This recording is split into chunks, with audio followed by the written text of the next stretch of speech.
FM Talk. It's that day, comes every once in a while. Yep, that's right. Pinch me. It's Illinois primary day. Oh, what a neat little lead in there. Oh. That was great. Good job. Thanks. I see you're wearing green. I'm wearing a ton of green. I so see many a shades. hair of green over there for Brad. And I was wearing green, but it's kind of warm in here. So I took my sweater off that I wore just for the sake of it being St. Patrick's Day. You're wearing red and green, like it's Christmas. This is definitely pink. Oh. My shirt says Illinois. To remind you I look like a watermelon. I'm going to say it before you do. I was not going to say that. I got a bunch of jokes I want to make, but I'm not going to do that. Save it for later. It's Illinois primary day, and that means that we get to pick on the Republican side of the aisle, and I guess you get to pick on the Democrat side of the aisle who you want to run in that race in November, the one that takes the cake. And speaking of taking the cake, I can't do that. You want to read the poll? Sure.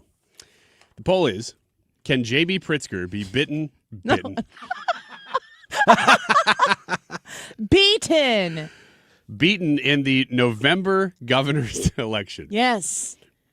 I really want to know if our listeners think that JB can lose. I guess I could still change it right now because it's a yes or no. I am going to change it right now. Yes, I live in Illinois. No, I live in Illinois. Yes, I live in Missouri. No, I live in Missouri. Or I'll say not in Illinois because I know we have people listening who aren't. Right now, I'm canning this poll right now at 74%, 31 votes. 74% of the people say yes, he can be beaten, which is super exciting. But I'm going to end that poll and I'm going to start a new one because I think it matters what Illinois voters think. But I also think that objectivity of the outside looking in, like, guys, come on. I think JB Pritzker is more vulnerable this year. And I think that every Illinois Democrat position candidate going into this December is more vulnerable than they have been as long as I've been paying attention. That's interesting. Why do you think this year? Because JB Pritzker has taken it upon himself to be the spokesperson for the Democrat Party. And in a really, like, especially if you're somebody who is paying attention to Illinois politics, you know what JB Pritzker is about, and you're disgusted by it most likely. I don't know anybody. I know zero people in my life, and I know a lot of Democrats. I know zero people in my life who like JB Pritzker. Now, you could put somebody up against JB Pritzker who reminds them that they like that even less than JB Pritzker, which is one of the main reasons why I am voting myself for Ted Dabrowski. I think he has the best chance for Illinois Republican governor candidate in the primary. I think Ted Dabrowski has the best chance to beat JB Pritzker because it almost has to be a referendum entirely on JB Pritzker to remind people, because this is going to be a turnout situation, but kind of the converse in November of the turnout, which is JB Pritzker, in my opinion, is pulling nobody to the polls. There's your regular old Democrats, the Chicago way, that they pour people into the voting booth. There are a lot of people who are going to just show up because they're Democrats and they're probably government workers and it's their obligation to do so. But all of the normies out there who lean a little bit left, who definitely don't consider themselves to be Trump people, a lot of the people who are out there right now who are disgusted with being the highest tax burden state in the nation. Right now, you're asking a lot of those people, they stay home. Whoever's on the other side of the aisle has a shot, and I think a better shot than we've had in years past. And I think that Ted Dabrowski, being an alternative who's like a kind of a numbers guy, as I said last Friday, he's been coming on the Annie Fry show since I was on 5 to 7 p.m. on Saturdays, doing a live show on a Saturday afternoon, early evening. Ted Dabrowski with Illinois Policy Institute would come on and talk to me about graphs and charts and numbers as to what Illinois is doing wrong and where it needs to go. And that is winnable compared to JB Pritzker. Like, all you got to do is say JB Pritzker. His name ID is the top in this race, of course, across the state because he's the governor. But he's not just about, like, Illinois. In fact, I feel like he's actually about everything but Illinois. He wants to have a national profile. JB Pritzker wants to be essentially kind of all right, Gavin Newsom's going to talk his way completely out of being the front runner in this presidential race. That I think JB Pritzker looks to Pennsylvania and Shapiro and Kentucky and Andy Beshear and is like, okay, this is going to be this nomination process is going to be among the three of us. If the person on the other side of the ballot invokes a visceral emotion in people who feel as though they have to show up and vote for not that person because they don't want to see what Chicago Democrats and Illinois moderates what they've conjured in their mind as to what the Republican Party is. I mean, Donald Trump is kind of the same thing. When Donald Trump is not on the ballot, it's kind of a free-for-all in who's got a shot at winning it. When he is on the ballot, he brings all the people who love him and all of the people who can't stand him. So I'm going to update the poll. Your thoughts? What do you think? JB Pritzker. I'm changing the poll to say, can JB Pritzker be beaten in the November governor's election? It's yes or no, but I'm also going to give you an opportunity to indicate that you do live in Illinois. What do you think? So first of all, I do live in Illinois. Second, yes. I think that he can be beaten. He's, of course, the favorite to win still. We're not denying that, or I'm not denying that. But he can be beaten partially because of the reasons that you're saying. He's just not really going to pull a lot of enthusiasm, and he will try really hard to make this race a national race. He will try to make this about Trump and him. I think he'll just ignore his opponent or try to tie his opponent to Trump. New poll is up. In some way. But he's going to try to nationalize this race because he knows that he's got to pull in the kind of loony far left and really passionate Democrats and try to make the centrist Democrats believe that a lot in the state is on the line nationally because he's done such a bad job of running it locally. So he's got to nationalize it. So in that sense, I think that acknowledgement alone shows that he's vulnerable. Josh Henry on YouTube said he voted this morning at 10 a.m. in Warden, Illinois. Yellow dog. Also said, I added the yellow dog. They said mine was the 31st ballot cast today. So show up, go to the polls, have your voice be heard. As I said, I'm voting for Ted Dabrowski. I'm not really into endorsing candidates. I mean, once you get to the general, y'all have a pretty good idea who I'm going to vote for in those general elections. For the primary, I want you to do your research. If you're very passionate about Darren Bailey, then you should show up, you should cast a ballot, and you should vote for Darren Bailey.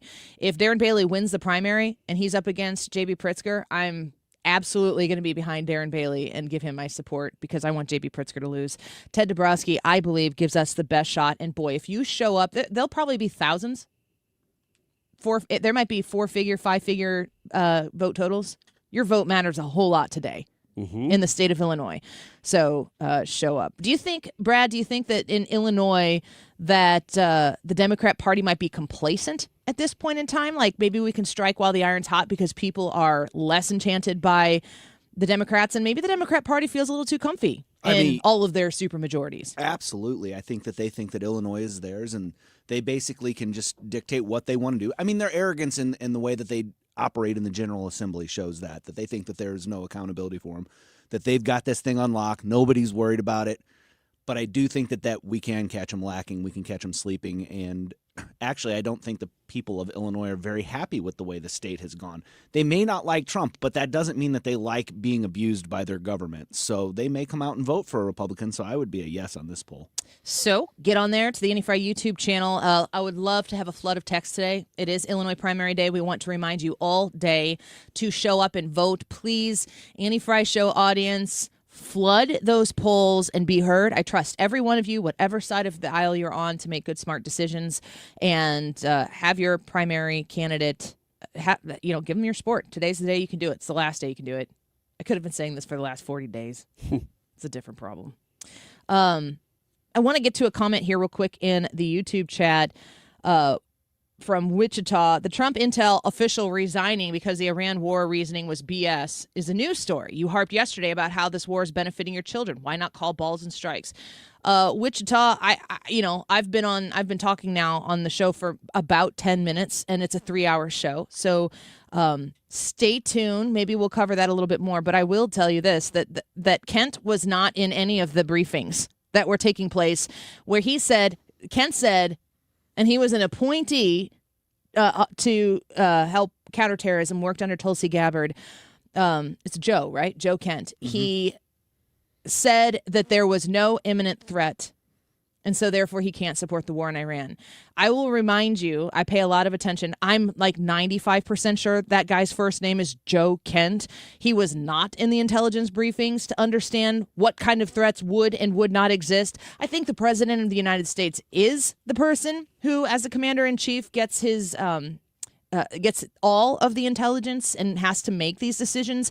And to Wichita, a majority of the voters who cast their ballots in November entrusted Donald Trump with the opportunity to be the commander-in-chief, not an appointee from like the Northwest who didn't win his primary or his race to actually get chosen by his people, who was not included in the intelligence briefings, and therefore not really the person who I'm going to throw my entire understanding of the war in Iran out the window because Mr. probably Joe Kent said he's not in favor of it.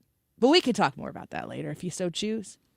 The other question I have going into the break here is about, if JB Pritzker is going to prey upon the people of Illinois to continue to suck the life and power and soul out of this state, the land of Lincoln, just waning one breath after another through JB Pritzker's lording himself. I don't know. It's almost as if Mr. Third Term Seeker is a king, dare I say. You got the conservative side of the aisle is going to run as Republican in all of these races. And here's the real question. What is JB Pritzker going to paint the Republican Party as? And if you look at the influencers, if you look at the people trying to divide and maybe conquer the Republican side of the aisle through the conservative influencer sphere, who is the conservative in the United States of America right now? Larry Alex Taunton is going to be with us when we come back, and we're going to talk about a subject that I know a lot of you have been paying attention to, maybe out of the side of your eye, or maybe you're squared up and super involved in it. Tucker Carlson. He's got a lot going on right now, and Larry Alex Taunton is going to join us once again to break down for us what kind of influence is seeping into the conservative movement, especially online. Larry Alex Taunton next.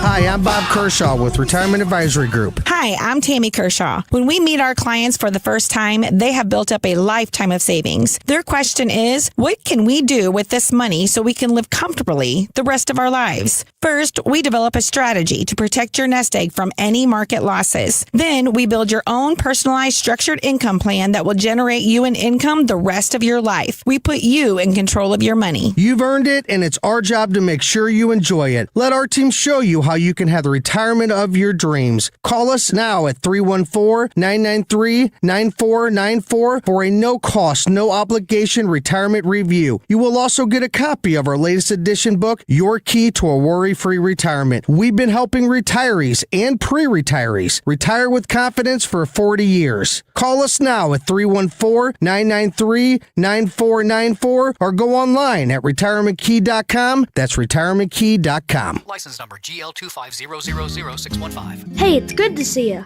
Two sounds that can wreck your sleep. A drip and a toilet that won't stop running. Drip, drip, all night. Good news. We're doing plumbing now. Same folks, same care, same we do it right. Leaky faucet, running toilet. Or a stubborn clog, call Grasser. Electric and plumbing, the Grasser way. Green is always Grasser at GrasserHomeservices.com.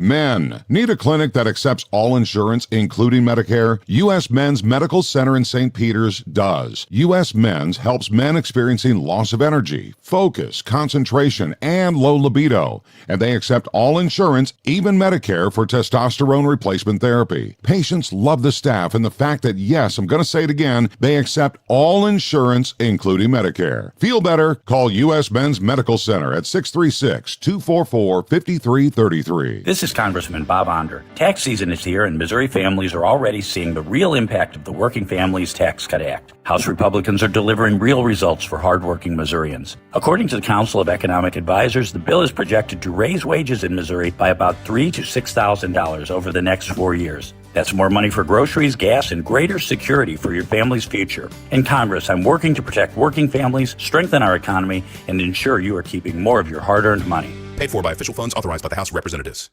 Achoo! Ah, the sounds of spring. We can't clean the air outside, but we can clean the air inside your home. Purify the air inside your home with an air scrubber. Through the end of March, get a free air scrubber with a full HVAC system and carrier cool cash rebates up to $2,600. The air scrubber removes air pollen, VOCs, surface contaminants, pet dander, odors, and more. Visit aircomfortservice.com/specials to claim your free air scrubber. That's aircomfortservice.com/specials. Nothing makes a gathering great like Eggland's Best Eggs. They're just so delicious with better nutrition, too. For us, it's eggs any style, as long as they're the best. Eggland's Best. Better taste, better nutrition, better eggs. Annie Fry is St. Louis conservative.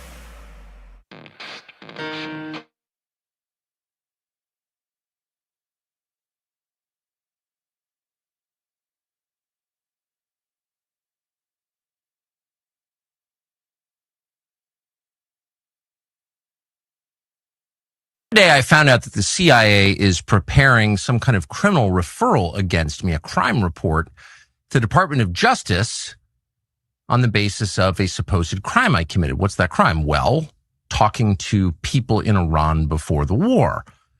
They read my texts. So the crime under consideration apparently would be the Foreign Agent Act or something like that, acting as an agent of a foreign power. And I don't expect this to go anywhere.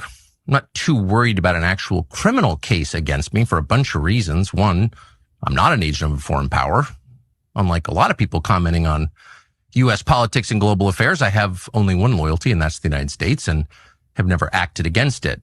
Its interests are the only interests I care about because I'm from here and I have a lot of kids. So there you have Tucker Carlson sitting in his studio that he has really grown a podcast out of after his exit from Fox News, talking about being the subject of a CIA investigation. And now I have to say, I was a huge must-watch, DVR'd it, watched it almost every night, Tucker fan when he was on Fox News. Very upset when he was let go.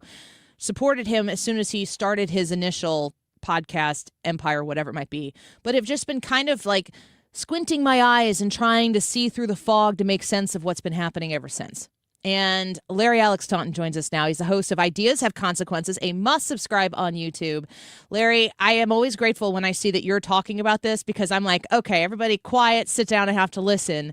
I wanted to give you the opportunity to come on the show and maybe make some sense out of what's going on in Tucker world. Thanks for coming back with us today. Well, it's good to be with you, Annie. Well, Tucker, it's been quite fascinating to watch what began happening first with Candace Owens, who at one time I think we would have said was kind of mainstream conservative. And now we're seeing Tucker Carlson go down a very similar path. And then Megyn Kelly doesn't seem to be too far behind. So it raises a lot of questions as to what's actually going on with Tucker Carlson.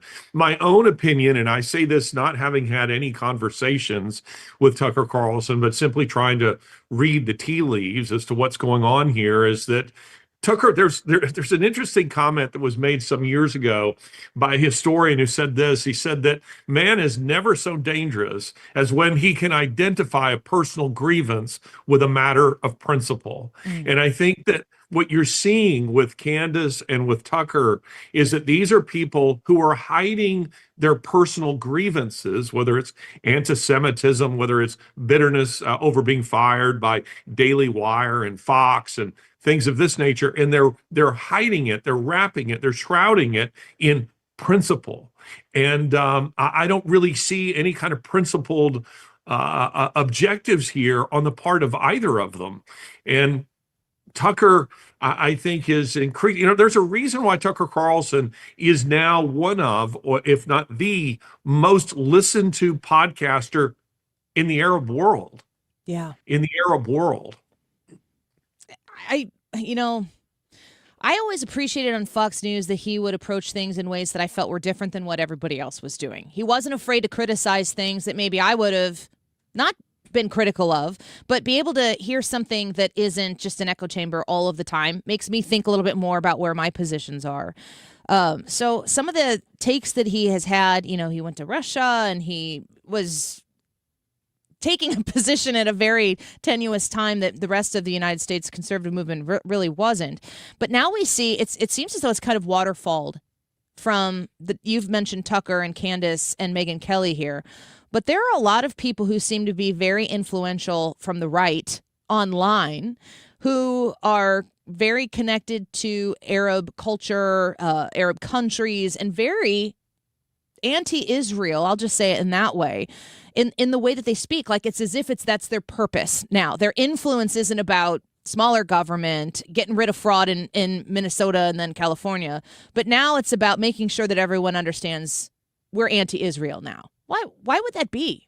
Yeah, and notice how none of them are mentioning the SAVE Act. I mean, if you really care about the United States, Tucker, why are you not pushing the SAVE Act? Why are you platforming guys like Nick Fuentes? Why are you platforming individual pseudo-historians like Daryl Cooper? Why is it that you always seem to have a single theme?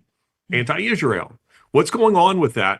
Annie, I was just couple of weeks ago, maybe a little more than that. I guess it's been more than a month now. I was in Israel. I went to Jerusalem. I went to Tel Aviv. I went down to Gaza last year. You may recall I was in Egypt. I was in Cairo. I was trying to get the kind of the Palestinian perspective on the war. I ended up having a standoff in the streets of Cairo for almost 3 hours with the Egyptian secret police. Needless to say, they weren't interested in actually allowing me to see anything. On the Israeli side, the IDF, the Special Forces, gave me a battlefield tour. They didn't prevent me. They didn't try to stop me from seeing anything that I wanted to see.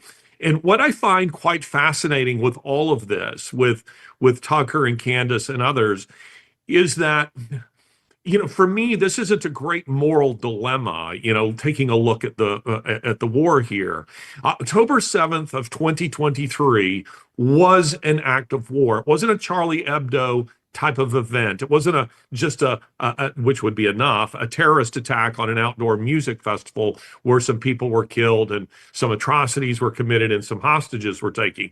It was an act of war. More than 7,000 Hamas terrorists penetrated the frontier with Israel in more than 100 places. They penetrated 20 kilometers into Israel, a battle site that encompassed more than 600 square kilometers, more than 50 battle sites, more than 1,200 Israelis dead when it was all over. And where these Hamas terrorists, they were carrying with them, many of them, scripture verses, from the Quran. They were carrying with them Qurans to assure themselves that what they had been ordered to do, to commit acts of rape, to commit acts of mutilation, that Allah was in favor of all of this, that what you were doing was very much in keeping with what their God believed. And for me to see guys like Tucker Carlson and Candace Owens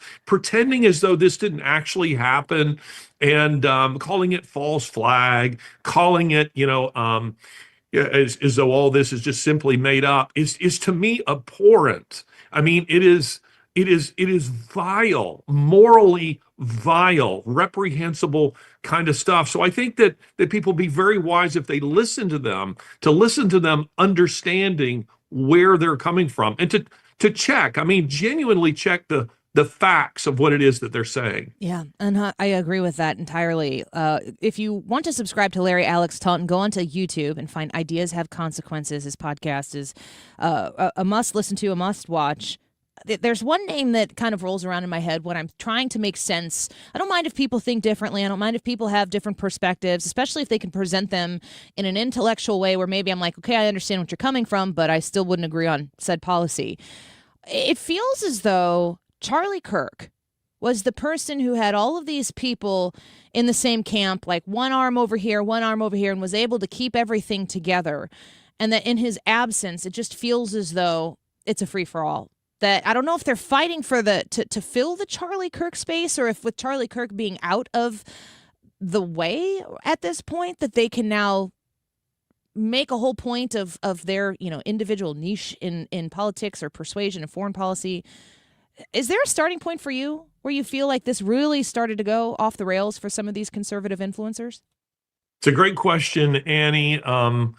I think probably, at least in the case of Tucker, I've believed for quite some time that the Biden administration, particularly COVID, kind of unhinged Tucker. And what I mean by that is this. I think Tucker, the discovery, he's always been a bit of a Boy Scout. And I mean that in a good way.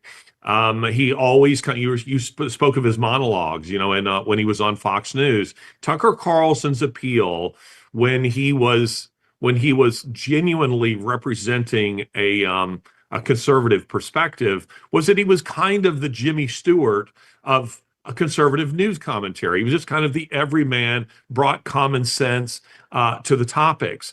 But COVID, it seems to me that the discovery that his government had been lying to him on a variety of things, which I think for most of us just meant, okay, well, fool me once, shame on you, fool me twice, shame on me. But I think for Tucker, it led to the uprooting of his entire worldview, so that suddenly the moon landing, wasn't real. The founding of America wasn't real. Americans weren't the good guys in World War II, and on and on and on. And then he starts having podcasts about giants ruling the earth and space aliens. And I mean, these are all things that he's actually discussing on his show.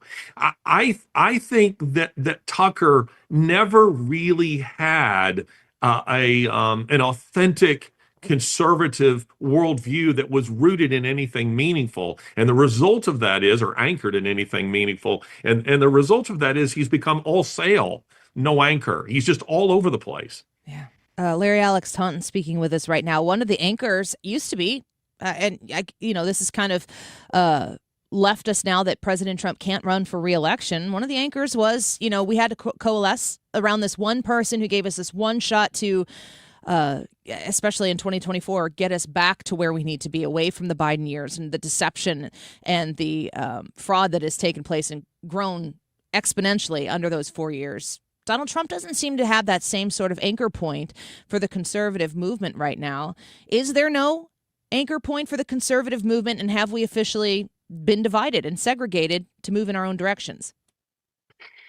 I think that's where the fight is raging, isn't it? Is what is going to be the future of the party? Is it going to be J.D. Vance? Is it going to be Marco Rubio? Is it going to be someone else? I think that's where the battle is raging, is for control of the Republican Party, for control over what has been called MAGA. What is that going to look like going forward? But embedded in all of this are these discussions around, what have traditionally been our enemies, the jihadists and Russia and China. And oddly enough, some of the most prominent voices who are fighting for control of the conservative party seem to be people who are coming down on the side of those enemies. I mean, that's odd. I mean, you've probably seen some of the mashups of Tucker Carlson's commentary on Islam from, say, 20 years ago to where it is now. It is totally shifted, and it's odd. It's weird. Now, a lot of people would say he's been bought and paid for. I think Tucker has a kind of integrity that would not allow him to do that. But I do think the Arab world, they have learned the soft use of power, meaning they have learned that they can use socialism as a Trojan horse towards political power in the United States. And they've also learned they can spend their money to buy universities, media rooms, influencers, armies of bots, on social media. They've learned that, and that they can invite guys like Tucker Carlson and give them exorbitant, honoraria and stroke their egos. And the result will be that when they leave, they're going to say nice things about them. Larry Alex Taunton with us. Final question. Where do you think Tucker goes from here? Does this get exponentially worse as we move maybe towards the elections in the midterms? How's this end? Not positively. To me, he's giving all the indications of someone who has become quite unhinged, and he just keeps going down, down, down. At no point has he shown any I mean, the Mike Huckabee conversation was quite revealing to me, because Huckabee was the first person he's platformed that I can think of in quite some time who could actually push back. That is to say, somebody who wasn't platforming to voice an opinion that Tucker already had. And Huckabee exposed him. He embarrassed Tucker. And rather than Carlson coming out after that, when it was exposed that Tucker had lied about being detained, at the airport, you would think that he would come out, there'd be some kind of mea culpa, that there would be some sort of, repentance on his part. Instead, he just digs in, doubles down, triples down. So it seems to me that this is going to end badly. Oh, well, we're going to be watching, certainly. Larry Alex Taunton, a must subscribe to podcast at Ideas Have Consequences. Thank you for what you do. I appreciate that you're a thinker. We have a lot of speakers and a lot of talkers, but I appreciate a thinker, and that's who you have been for me. I appreciate that. Well, thank you so much. Take Great care. to be with you, Annie. Talk to you again soon. Bye-bye. Larry Alex Taunton, host of Ideas Have Consequences on X at Larry Taunton, and on YouTube, Ideas Have Consequences. He is my company when I'm working around the house, and I've got like an episode's worth of time to sit down and contemplate. It's nice. It's a little bit of a different pace than the go all of the time. Well thought out and well backed up. All right, quick break here. A YouTube poll for today. We're asking you, can JB Pritzker be beaten in November's governor election? Today is the Illinois primary, which means if you are an Illinois resident like I am and you haven't gotten your ballot cast yet, you need to get to the polls today. They close at 7 p.m. Get your voice in there, be heard, and we'll see who's going to take on JB Pritzker come November. You think he can lose? Do you think JB Pritzker could lose the governor's mansion, which I don't even know if he knows where the Springfield governor's mansion is. He's always in Chicago. Let us know what you think on the Annie Fry YouTube live chat poll. You can text us your thoughts as well. Would love to feature those. 314-241-9797. Back in a minute.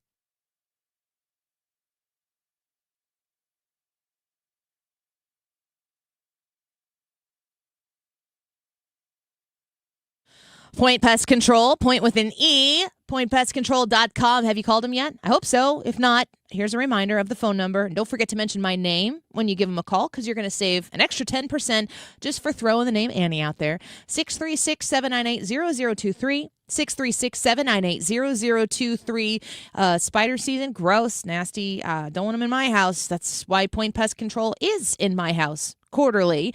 Inside and outside, they'll treat your home in a way that is safe for you, for your kiddos, for your grandkids, for your pets. It's all safe for them. It is not safe for the pests. That's the best part about it. If you're dealing with spiders, if you're dealing with potential termite concerns, you want Point Pest Control to come take a look at it as soon as possible and get ahead of that whole process so that you don't have to worry about the copious damage that a termite can cause. Call them at 636-798-0023 and mention Annie. Save an extra 10%. Point with an E, pointpestcontrol.com. I'm Ultima Morgan of Morgan & Morgan. Every time one of my children started driving, it was terrifying. Thousands of accidents happen across the country. We see it every day. If you've been injured in a car accident, call us. Dial pound law or visit forthepeople.com for an office near you. Conservative outsider Jeannie Evans for U.S. Senate. Evans is a proven fighter and the only candidate for U.S. Senate with guts and know-how to get the job done. As an attorney, she took on China and corporate criminals. Jeannie Evans won billions for working families. As senator, Evans will fight and win for you. She'll work to cut taxes and lower the cost of living. Evans believes that keeping Illinois safe will take more than just wishful thinking. It takes courage. And Jeannie Evans has the record to prove it. Evans will always be tough on crime. She'll hold China accountable for trafficking fentanyl and stealing our personal data. Jeannie Evans puts America first. A proven fighter. Conservative outsider Jeannie Evans for U.S. Senate. I'm Jeannie Evans, Republican candidate for U.S. Senate, and I approve this message. Paid for by Jeannie for Illinois.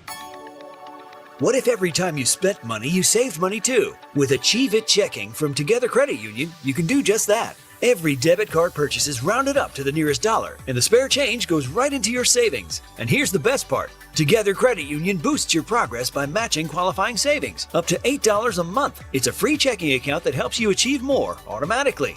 Learn more, or better yet, enroll today at togethercu.org. Together Credit Union. Federally insured by NCUA. It's that time of year to refresh those tired, stained, and worn-out carpets for spring. Call Carpet Guy Home Services with deals starting as low as $39.95. Our professional cleaning will bring your carpets back to life. For all your home cleaning services, schedule online at www.callcarpetguy.com. The YouTube live chat poll today is, can JB Pritzker be beaten in November in the governor's election? There are a few options. Let us know if you think that he can, and also we're going to ask you where you're from, because I guess that kind of matters. If you're voting today, of course, today is Illinois primary day, and we are taking every opportunity to remind you, if you live in Illinois, to go vote today in the primary if you haven't already. It is 12:39. This time check is sponsored by Jerry Kelly Heating, Air Conditioning, Electrical, and Plumbing. It's time for a $98 AC tune-up.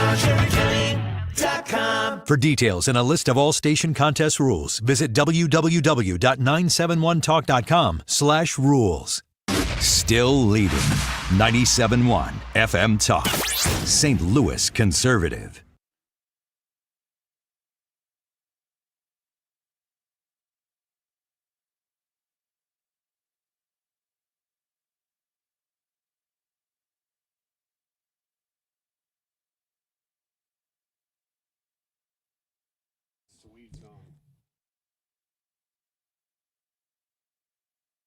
This is a good song. Does this song remind you of anything? It reminds me of some Boomer commercial now, but Which one? I don't remember. It's them like, it's probably Cialis? a financial. Yeah, it's something like that. It's all black and white, and people are in convertibles, and they're just old. But they're feeling good about themselves. Yeah. You're like, I hope when I'm old, But you invested wisely. they play this music Whatever. behind. Yeah. But it's a sweet song, though. It's in Remember the Titans. That's what it reminds me of. Oh, is it? Mm-hmm. There are a lot. That's a great soundtrack. Oh, man, yeah. Remember the Titans has a lot of great hits in it. Larry Alex Taunton just on with us right now. We've got Senator Eric Schmitt at 1:30. And Chicago Flips Red VP Danielle Carter is going to be with us at 2 o'clock. A rare 2 o'clock interview on the Andy Fry Show, but excited to get Chicago Flips Red representation down here in Southern Illinois. What'd you think about Larry's? Did you get to hear all that? I didn't hear all of it, but I heard the majority of it, and it's great. It's really good stuff. He said something about having, it wasn't plumb line. I think he eventually said anchoring yourself. He said that Tucker was all sail, no anchor. Yes. And I was like, Yes. that's like all hat, no cattle, but for non-Texans. Yeah. But I love that. It's very true, and it's when push comes to shove. Yeah, I think the last question you asked him was something about, well, what happens from here? And I was interested to hear him say it's probably not going to end well, because I have the opposite take on that. I think that this will kind of congeal back, and once we get into election season, these people kind of come back in. You think Tucker's going to come back in? I think for the most part. He wouldn't be able to come back in without doing a mea culpa. He would have to have I was wrong. He said that before. Honestly, one of the things that I appreciate about Tucker, at least long term, I don't really consume his stuff now any longer because I just have fundamental disagreements with so much of where he's coming from, that the rest of what he's saying, understanding that we fundamentally are a long departure away from one another, it just isn't. I have very few minutes of my time where I get to dabble. Now, I might peek over and see what he's saying, but it's usually because somebody else has served it up in a timeline somewhere. A lot of people say that he's like bought and paid for by Qatar or somebody foreign, Russia. And he said in his statement that we played at the beginning of our interview with Larry Alex Taunton, when he's talking about how the CIA is investigating him, he says in there he hasn't taken money from anybody.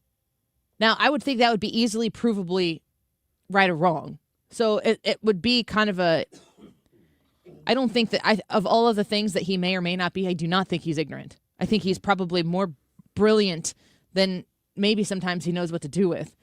And I think that he has an understanding, whatever level we have as people who pay attention to the news cycle and politics for however long we have, whatever understanding we have of an existence of the swamp, he knows layers and layers and layers, so much more about how that operates.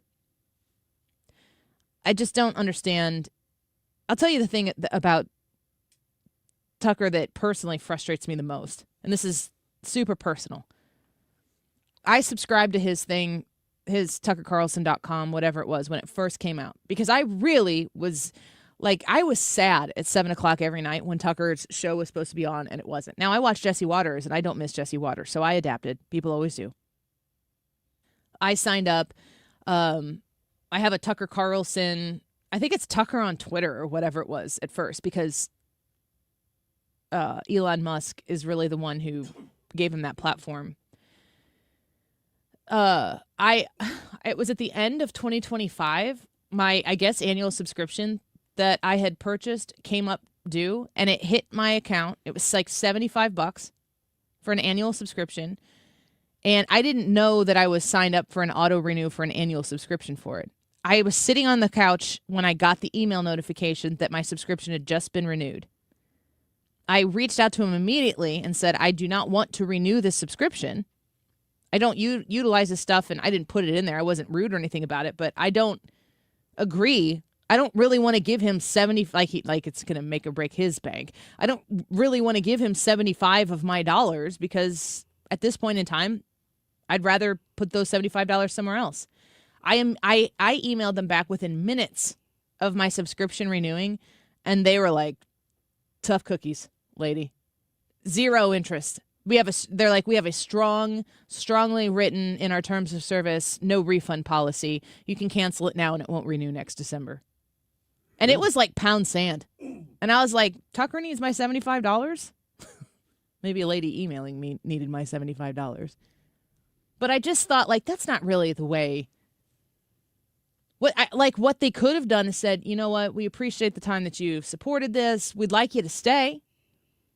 Most, you call everywhere else and cancel, they try to get you to stay. They give you a discount. I still would have been like, no, I really want to cancel. But if they would have said, we'll renew at half or whatever, I would have taken it. I would have taken the best I could get, but I really wanted to get out of that without having. I don't want to support it. But I didn't have a choice. I didn't get any of my money back. And I'm usually good at getting my money back. It's frustrating. Doesn't that seem weird?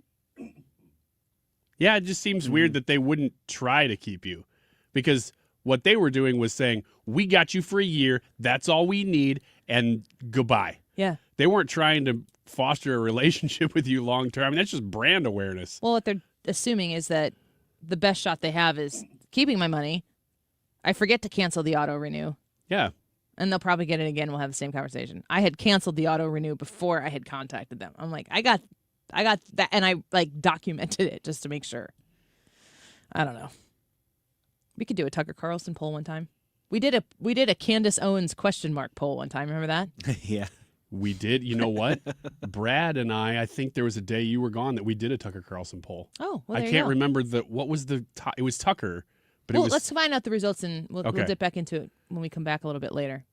That's interesting. I want to know what the results were. What's Wiggins America today? I don't have it on my sheet. Yeah, it's if you are getting into sports or you've already been there, signs of a bad coach. Oh, boy. To watch out for. Check.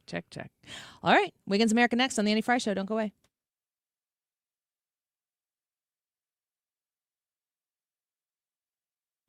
AirComfortService.com, 314-513-0091. Just, I don't know, it's 2 nights ago. Jared was going through it with allergies. I think it was that day where it was super nice outside, but then we had spring/summer. It was almost 80 degrees, and then the storms came in, and then it was snowing at night. That's good old St. Louis, right? That's when allergies start setting in. There were blooms flying through the air and everything. When that stuff gets into your home, and the air inside your home isn't comfortable, you've got a problem. Air Comfort Service can help you with that. And if you reach out to them at 314-513-0091 to talk to them about a new HVAC system, right now is a great opportunity through March. So hurry up and make this phone call to at least get on the books. You're going to get an air scrubber for free with that new HVAC system. Air scrubber removes allergens, bacteria, viruses, VOCs, surface contaminants, odors, and more. 314-513-0091, aircomfortservice.com. This Friday, we're inviting you to have some fish with us. It's another Fish Fry Friday on The Mark Reardon Show. This time we're in Oakville at Queen of All Saints. From 3 to 6, we'll be broadcasting live and eating God's cod. Fish Fry Fridays, made possible by Apache Village RV. When it comes to planning your retirement, there's a lot to think about. Portfolio management, tax planning, and retirement income just to get started. Steve All and his team at the All Financial Group focus on those things and more. Their goal is to help you achieve your goals. Call 636-230-8824 or online, yourmoneymattersstl.com. Investment advisory products and services made available through Impact Partnership Wealth, LLC, IBW, a registered investment advisor. Insurance and annuities offered through Steve All, NPN number 153-07419. We've been here 30 years, 30 Christmases in this house, and we have the traditions that most families have. That's Terry talking about her experience with Rhino Shield ceramic coating. We did Rhino Shield 14 years ago, and the house still looks the same as the first day. Rhino Shield really worked with me to help me get just the right nice soft yellow, and it's 14 years later, and it's the same color. The main reason Terry called Rhino Shield is because it's backed by its 25-year transferable warranty. It just sounded wonderful that we could have the house coated with Rhino Shield and not have to worry about it again for 25 years. Take it from Terry. Give Rhino Shield a call now for a free evaluation. 877-25-RHINO. 877-25-RHINO. Or visit 877-25rhino.com. There have been neighbors that have come by and said, "Did you just have your house painted?" Because they wanted to know who the contractor was. And I said, "No, it's actually Rhino Shield." 877-25rhino.com. St. Louis, laugh it up with Jimmy Fallon live at the Factory on Saturday, April 11th. From national radio to sold-out comedy clubs, Jimmy delivers fast, fearless stand-up that hits home. The only ones raising tough kids anymore. The redneck babies are going to take on ISIS. The hipster babies are going to battle the evil forces of gluten. You know what I'm saying? Grab your friends and get ready for a night of laughs. One show, one night only. Don't miss Jimmy Fallon, April 11th at the Factory. Get your tickets now at thefactorystl.com. That's thefactorystl.com. The Annie Fry Show is St. Louis conservative. Wiggins. Oh, Wiggins with a man's jam. We're going to play the Man's Jam version until there's no longer a local team in the tournament. Who's local? We got 3? Yeah, we got 3. Okay. They're the 3. Illinois, Missouri. Missouri? Which team goes the furthest? It's got to be Illinois based on just seeding. Hope so. Based on the first half of the season. Yeah. Based on the first 90% of the season. Couldn't either one of those other teams, though, surprise people? I mean, I don't have anything nice to say about Mizzou. They could, though, and plus the fact that they got these home games. It's emotional, people. It's not cerebral. It's emotional. Let me have my fandom. Well, speaking of sports, if you are getting your kid into a new sport or a new team, these are ways to look for red flags among coaches. Because once you're on the team, it's hard. Well, you'll see it, but then it's hard to leave. Not really. Well, I find it hard to leave halfway through a season. Talk to me about it. I will. But between now and then, these are ways to look for red flags. Number 1 is believing that the coach, or believing that they themselves have all the answers. Mm-hmm. Be wary of coaches who believe that they have all the answers. A coach's job is not to materialize every answer. Rather, you coach to support in finding the answer in the child. All right. Yeah. It's also I don't know if it's going to be the same for every single one of these, but if you're talking about 8-year-olds on your first travel ball team versus your varsity level high school coach, there's going to be some variance here. If you're going to, as a dad, go up to your child's varsity coach and be like, I need to tell you a few things, you're going to get rebuffed immediately. How about predicting your future or your child's future? No one can predict the future. If anyone suggests that you will achieve this or that you cannot get to that, they're making guarantees beyond their control. You're the only one that can determine your end state. I think it's important to be honest And to tell a family or a child, and again, the age on how a coach would talk to a child, it depends on how old the kid is. Adults should not be like blowing smoke towards young kids who don't have an understanding of what reality is. Like they're just worried about what treat they're getting after the game. But if a kid is exceptional, and I hate to say this, there are very few children who are truly exceptional when it comes to athletics. And the amount of money that they will squeeze out of every inch of your existence before you finally nail that scholarship so you can afford college when he won't want to play or she won't want to play anymore. Like, just think this through. If a kid is exceptional, adults who are involved in the coaching of the child who have an objective opinion, not mom and dad, you need to have that conversation. They need to say that. But it's about your kid has enormous potential. Not your kid needs to do this, otherwise it's a failure. Your kid's going to need to get a D1 scholarship, and they're going to need to do all of these things because they have a D1 scholarship in their future, otherwise they're a failure.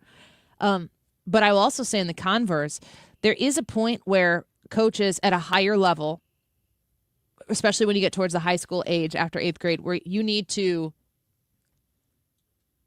understand if your kid doesn't have potential. You need to be open and honest with, like, if you don't cut, the kid's going to be on the team, but here are the expectations that you should have going into the season and that the players should have going into the season about where their role is. And if that role is tiny on the floor or the court or the field, they have to know that ahead of time so that you know going into it that this commitment that you're about to pour yourself into is going to bear a certain kind of fruit. Yeah, that's great advice. There has to be a level of analysis of the kid's potential. I don't think that this is saying that, but just saying, well, this is going to be what's going to happen. They're not going to know that either entirely. How about offering solutions to your child without permission? We talk about this pretty often. Examples?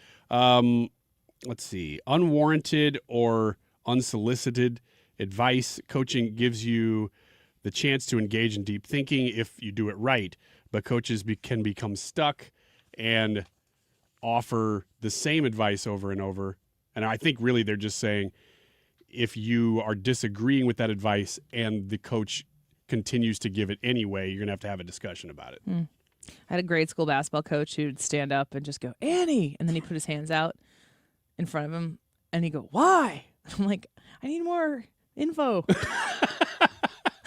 I don't know why. What are we talking about? But that was a common, I guess, just criticism. It was like, the answer was anything but what you're currently doing, Annie. I don't know. So he just didn't like whatever you had just done. Yeah, I mean, you're gonna get frustrated with your kid. You try to drill things in your kid. I'm sure I was the bonehead in that situation, but the response in a game was, Annie, why? And I say, I don't know. I am unsure. Help me. This one seems pretty obvious. Projecting personal issues onto your child. I don't, man, that's not, that to me isn't even funny in the sense that I've had coaches do that to my children. Oh, okay. Yeah. In a really disgusting way. Yeah, that's terrible. Yes, it's terrible. That's why it made the list, Which is why you get the hell out of that situation. And yeah, I said the H word. I'm sorry. That's just the way it is. Well, we would get the heck out of that situation. Yeah, I know. Because we have morals. Not listening actively to your needs. A very common practice in business and coaching is not actively listen to the client's needs. Often a protocol is followed that does not correspond to the real needs of this person's actually saying employees in this sense because it's a business. Well, I think that like a good coach at any level is going to, I mean, eventually you have the kids you have. You have the athletes that you have. You have to figure out, a great coach figures out how to squeeze every ounce of what that kid brings. You have to get that out of them for the good of the team, which means you're going to coach each kid a little differently. As a parent, you parent kids differently because they're different. They're different people. But again, that honesty and transparency of this is what your role is, and this is where I need you to excel. And if you are excellent at this, it's going to make the team better. This is what I need from you. What was the initial point on that one? Just not actively listening to the client needs or the kids' needs. Acting as if your way, like you're going to come into this like fresh, uncarved body of a team and just implement yourself onto it. That's not going to get you far enough. The very last one here, and this one's very, very level oriented. The higher up you go, the more this is important. Lacking expertise or experience in that field or in that sport. If you're just teaching your peewee league, that's great. And a lot of times those are people who stepped up when nobody else would. Exactly. And you got to have, as a parent, that's what I've always said. Coaching this team, the only thing worse than having to coach it is not. And sitting there and watching someone else who did stand in the gap, who doesn't know what they're doing, do the best they can. Right. Sometimes you got to step in. Let's talk to Eric Schmitt, Senator from Missouri, next hour. Don't go away. If you live in Missouri, have Medicaid, and need a caregiver, this message is important. Care at home is personal. That's why you may not want a stranger in your home to take care of you. You want someone who already knows you and your daily routines. With Freedom Care, you choose a trusted family member, a friend, or a neighbor. They will get paid after every shift to care for you, and it's 100% free to you. More than 70,000 people have already joined the Freedom Care family. Call your local Freedom Care. They'll check your Medicaid eligibility. Don't wait until a stranger shows up at your door. If you have Medicaid and need help at home, this care is available 100% free to you. Call Freedom Care now to see if you qualify. 314-343-1362. 314-343-1362. That's 314-343-1362. Freedom Care, we're here for you. KFTK FM Florissant from the Kaufman Townsley St. Louis's Injury Lawyers Studio. Call 314-777-7777. That's 314-777-7777. I'm Lisa Brady, Fox News. President Trump moments ago at the Friends of Ireland luncheon. Taoiseach, you are a man that I've gotten to know, and you mean business. And he can tell a story like nobody can tell a story. The event happening now for Irish Prime Minister Micheál Martin follows an Oval Office meeting where Iran dominated questions from reporters. Ultimately, all conflicts come to an end, and I think we have to try and work towards that end. Martin also saying he's sure European leaders in the Trump administration will engage. President Trump is criticizing NATO allies for not wanting to get involved, though he's no longer calling for warships. The president says the U.S. military does not need the help of anyone and never did in the operation against Iran. Despite the fact that we help them so much, we have thousands of soldiers in different countries all over the world, and they don't want to help us. Which is amazing. I mean, amazing. But President Trump did try to build a coalition to help patrol and secure the Strait of Hormuz, a narrow waterway vital to the oil trade. No countries publicly announced that they would join. Oil and gas prices have surged since the war launched nearly 3 weeks ago. Fox's Jared Halpern at the White House. Israel says it's taken out more top Iranian officials. Major strikes overnight. Israel's defense minister Israel Katz says Ali Larijani, a top Iranian official, was killed in one of those strikes. Larijani was the secretary for Iran's Supreme National Security Council, and he was in the streets of Tehran just on Friday, threatening President Trump and the United States. In a separate strike, the top commander for the besieged forces, Gholam Reza Soleimani, was also killed along with a dozen other top Iranian officials from that wing of the IRGC. Fox's Trey Yingst, that wing of the Revolutionary Guard, helping to lead the recent crackdown on Iranian protesters. America is listening to Fox News. It all comes down to this, folks. Yep, the entire season is on the line. But my throat has officially thrown in the towel. Sounds like you need Vicks VapoCool drops. They're max strength and vaporize sore throat pain. Whoa! These VapoCool drops hit fast. Speaking of fast, did you just see that play? Yeah, he vaporized that ball. That pun should have come with a penalty. Vaporize sore throat pain with Vicks VapoCool drops. Use as directed. VapoCool. 2 words. Prostate exam. Did your butt just clench? Relax. Screening starts with a simple, finger-free blood test. Around 1 in 8 men in the United States will be diagnosed with prostate cancer in their lifetime. But don't clench. Prostate cancer can have over a 99% 5-year relative survival rate when caught at a localized or regional stage. If you're 40 or older and have a prostate, visit RelaxIt'sABloodTest.com to see if a PSA blood test is right for you. Talk to your doctor about screening and next steps. Sponsored by Novartis. Air Comfort Service, heating, cooling, and insulation. Weather. The amazing temperature swings continue, but we stay cold this afternoon with increasing clouds. 37. That's it for the high. Weak Alberta Clipper squirts by tonight. Clouds with a mix of light rain and light wet snow. 30 for the low. Wednesday, sunny. Cold start, but much warmer Wednesday afternoon. 65. How about 74 on Thursday? 78. This is 97.1 FM Talk. Chief Meteorologist Dave Murray. The Annie Fry Show is sponsored by Air Comfort Service Heating, Cooling, and Insulation. Air Comfort Service is celebrating 56 years of residential and commercial service, maintenance and installation, and heating and cooling systems. Get in your comfort zone. AirComfortService.com. Annie Fry, Ryan Wiggins, Brad Range. That's us. That's right. Gotta love this American ride. What do you want from me? I'm not America's sweetheart. For goodness sake, kid. Keep your voice down. Your father's listening to the radio. I'm not America's sweetheart. This is the Annie Fry Show on 97.1 FM Talk. Welcome back to the Annie Fry Show. Happy St. Patrick's Day and personal point of privilege. Happy Illinois Primary Day. Big day. Today's the day you have to get your vote in. If you haven't already, of course, early voting has been happening for 40 days. We flooded the whole earth in the same amount of time. Well, God flooded it and was like, that's enough in 40 days. But in Illinois, we're like, 40 is a good number. You can go vote. You need to be voting right now. Tell your boss that it's important and you have to take off the rest of the day. I know why Illinois chose 40 days of early voting, because it's biblical. Yeah, everything we do is biblical. So that's why. In size with a lowercase b. What are you doing? I'm You doing business over there? No, I'm pulling up the text line. You reached for your phone out of your pocket like there was something happening. It's my login. Your password? You do it every day. Save that I'm sucker. not looking up my password. It's got the login protect thing. Amazing. Oh, what's my password again? 1, 2, 3, 4, 5. There it is. What kind of idiot? Can't believe I couldn't remember that. That's that kind of password. That's the same one I have on my luggage. All right. So it is the primary. Today's actually the primary day, which means tonight. Polls close at 7.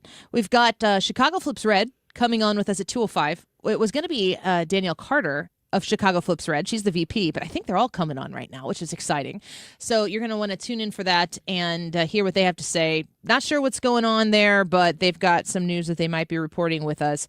I also noticed, and I don't know if you have ever followed William J. Kelly. He's a reporter that shows he does coverage of Chicago and the mayor's press conferences.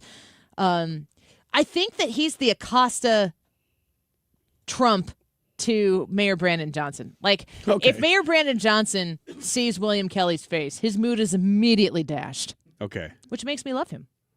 Kelly, that is. He reported, and I don't know if there is anything to this, but he said that an hour ago something really strange just happened. Chicago Mayor Johnson's presser was abruptly canceled today, and his communication director, Aaron Connolly, wearing a mask, looks freaked out. I'll find out and report what's up. I'll retweet that. I don't know if there's anything there about that. Who knows? But it is primary day, so things are popping in the state of Illinois, specifically in Chicago. They don't call it the Chicago way for nothing. What? You back to business now? Just letting you know that we're locked and loaded and ready to go here. I think that I'm doing the two-party authentication check on your phone is what you're going to say to me from now on when you're actually just texting your buddies about your next bro trip.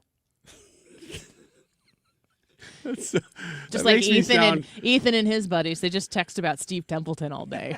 Just big fans. It's cool, and plus, you just made me sound and feel really cool. Like me and my bros are always just like, "What do you guys want to do?" By the way, this year, you know where we're going? Vegas. I'm just here to stroke your ego. Thank Ryan. you. Yeah. I feel really good about it. We're thinking about shooting machine guns. Can you read the text? Yeah, it is. Uncle Bob in Illinois voted. I guess he's referring to himself in the third person. Uncle Bob in Illinois voted last Friday and will be voting again today. Ha ha ha, because it's Illinois. It's not legal. He says Pritzker will lose because Caterpillar is leaving Illinois. Okay. 314-241-9797 if you want to text us, and I have unblocked the phone lines. So I'd love to hear from you if you have a thought on this poll question today, or if you've been to the polls, if you're voting in Illinois, if you have a strong thought or opinion that you want to share, we'll give you a little bit of an opportunity to share it here on the show. Just call us at 314-241-9797, 314-241-9797. And you can text us at that same number. We'll do the same thing for Missouri, but your primary isn't until August. Why are you looking at me like that? There's another funny text. Oh, gosh. It says, Are these your bros texting you on the text line now? I don't know. Is your group chat now on the 97.1 text line? It just says the numbers, and I don't even remember my bros' numbers. It says, I'm voting after work for Ted Dabrowski. Yeah. Not because Annie said she was, but because some clowns gave her a hard time for her choice, hoping they cry a little more.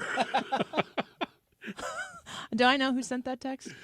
Maybe? Possibly. Possibly. I'm not sure. Again, it just sounds gives like the a number. balls text to me. It does look like one. It sounds like one. I did get a little heat for that. Well, that's the nature of a primary. That's why people have a choice. It's something I struggle with each time that we have primaries. And I really stay away from the Missouri stuff too, because I can't vote in those. So it's hard for me to really throw my weight behind a Missouri candidate that isn't going to actively represent me. I know that I'm certainly likely thinking too hard about it, and that it probably could just say, oh, I endorse this person and that person. I think it's arrogant to be like, I endorse this person. People aren't asking me to do it. But Ted Dabrowski did send out our video in a text, and I got a lot of people who sent me like, hey, Annie, did you see this? Did you know about this? Which was cool, which meant a lot of people got it in my orbit. I think he'd be a great governor. We got a couple phone calls coming in if you want to join them. A few lines open, 314-241-9797, 314-241-9797, the text line as well. And Chicago Flips Red is going to be with us at 2:05. Senator Eric Schmitt going to be with us at 1:30 in this hour. Our poll for today is, can JB Pritzker be beaten in the November governor's election? Yes or no? And we want to know if you are saying yes or no because you live in Illinois or because you don't live in Illinois. That's what the YouTube poll is, but you can text us your thoughts at that phone number. Let's get to Danny's call here. Danny, thanks for calling the Annie Fry Show. What do you think about JB Pritzker and his ability to win a third term this November? What I think about him is something I probably can't say on the radio. All right, Brad, buy the dump button. Open up the phones for JB Pritzker and the dump button goes wild. Yeah, what more do you need to know? I hope he's not elected. He's got Illinoisans fleeing to every neighboring state surrounding Illinois. He's a crooked politician. He shouldn't have been there in the first place, and I hope he ends up in the place where the last four governors at. The governor's Illinois, wing of prison? Yes. Yeah. Do you think he can be beat? I think he's got a good chance of being beat, yes. Yeah. Well, make sure you're in Illinois, right? You're an Illinois voter? Yes, I am. Make sure everybody in your orbit that's intellectual goes out and votes today. Got to spread the word. I've got the rally flag going, and I'm heading to the polls right now. Awesome. Danny, thank you for the phone call. Appreciate it. You take care of yourself. You too. Bye-bye. That is kind of funny to think that we can't take phone calls on JB Pritzker because of the FCC. What do you got? Somebody just texted in during that phone call and said, I voted for Ted today. And then right afterwards, I think responding to that call, yes, I live in Illinois and pray he loses. I think that's about JB Pritzker. Yeah. I was voting this morning. And right after I voted, I did my morning show hit on Mark Cox from the precinct, right outside the precinct. And Kim asked me a question that I thought was a really good question. And I'm going to ask you that question. Do you think that when a candidate texts a lot, like some of them do you think that has an impact? Do you think that matters? And does it matter to you? It's weird to open up a text and see my face in it. Never had that happen before. I did get that text. But I was happy about it. I mean, they knew that I had said on Friday what I said, and I talked to them. I was like, do whatever you want with it. I said it on the air. It's on video. You can take it and do what you will with it. I don't read my Trump emails that I get from him that say that he's really hurt that I haven't opened up his emails or his texts where he's telling me, like, he's counted to 3, and he's like 2 and 99 ninths right now in please open and basically, I'm sure, donate. I just don't read them.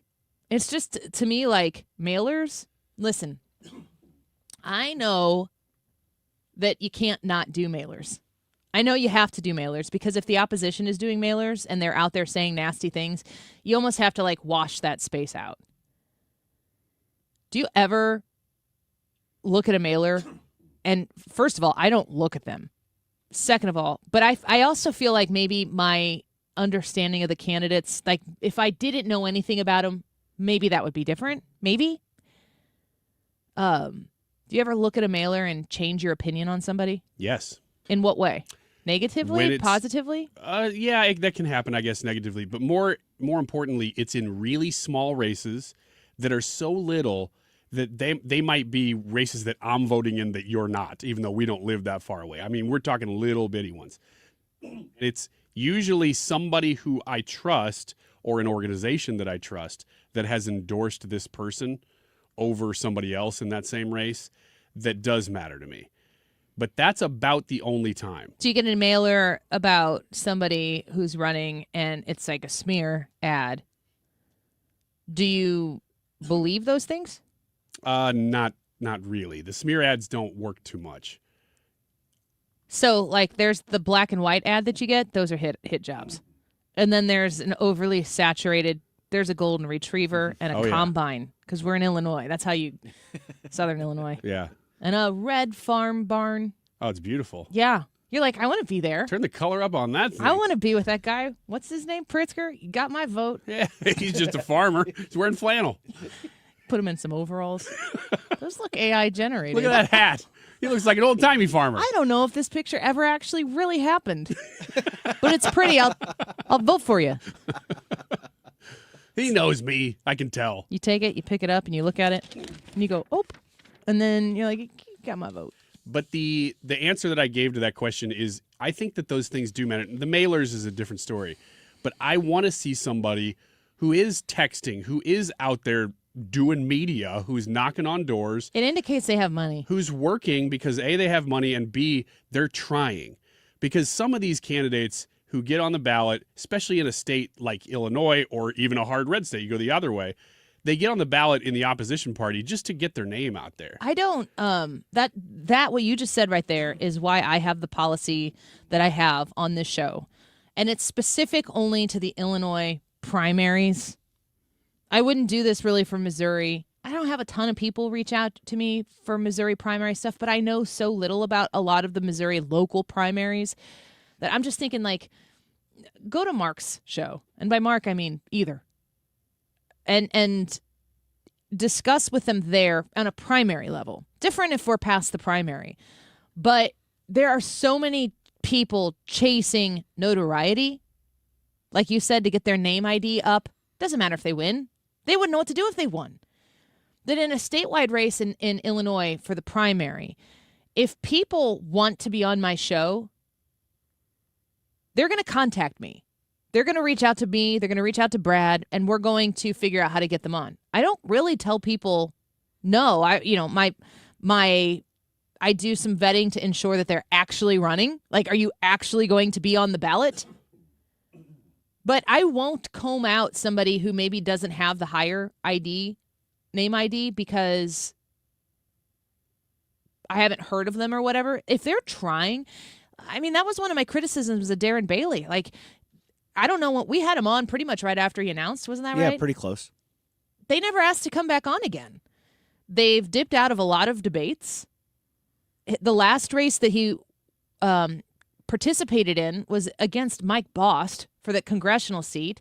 Mike Bost was going to win that. I don't think he had an opponent. Like Mike Bost, a Democrat opponent. Yeah, Mike Bost didn't need to be replaced in Congress. I think he does a fine enough job. But you have to spend a lot of money in order to make sure you win a primary. And if you look at Mike Bost's district, it's massive in geographical size. And, Darren Bailey ran in that race and lost. And the one before that, he lost a huge portion of Cook County. wasn't able to win the race. I think Darren Bailey did better than people expected him to, but I don't know that he would outperform that this time around. Which is why I think the best horse we can win with right now is Ted Dabrowski for the Republican nomination to run as governor, as a Republican, to beat JB Pritzker. I have no problem supporting Darren Bailey if Darren Bailey wins this primary. I just prefer Ted Dabrowski. I need you to address this text that just came in. Okay. It says, you need to vote, I think you being everybody, you need to vote for the most moderate guy if they're going to have a chance. I don't disagree with that. And it's not necessarily moderate on every policy. It's what are the passionate policies that you have. You have to have, going into the Illinois general, which will happen in November, every voter has to have an incredibly realistic understanding of what a Republican governor could get done. Because there will be a supermajority of Democrats in the General Assembly in Springfield. So you're really just voting for the executive power of the office of the governor, which will likely have a veto-proof majority against him. But you'll actually have to there are zero checks and balances on Democrats right now in the state of Illinois. They are nowhere to be found in state government. And Ted Dabrowski is a numbers guy. Look at all of his history and his past. Ted Dabrowski is a guy who understands and has poured himself into the numbers before he was ever running for anything. He's from Chicago. I think that helps. If Illinois, my hope is that Illinois could restore itself and flex with Cook County and Chicago as part of Illinois, we would be dominating as a state in the United States of America if we got ourselves on the financial track to success. We're a long way away from it, but I mean, JB Pritzker, man, we're plummeting off the ledge with another term for him. But I do understand. I don't think it's moderate in that you have to be moderate on every issue. I just think you have to be realistic about what you could ever possibly get done, and to come out with, I mean, I'm the most pro-life person that I know personally, and campaigning on any sort of pro-life issues, that's just a surefire way to lose, because you're not going to actually be able to do any of those things. You can have a principle and own that, but still have an understanding of what's realistic. And I wouldn't call Ted Dabrowski a moderate, but I would call him a realist, somebody who could win. Let's take a quick break. In 10 minutes, Eric Schmitt, senator from Missouri, is going to be on the show. We're going to talk about the Save America Act and the Scam Act. What is the Scam Act? Senator Schmitt keeps cranking them out. It's talking about denaturalizing and deporting people. You think that's a good idea? Stay tuned. Eric Schmitt in about 10 minutes. Don't go away.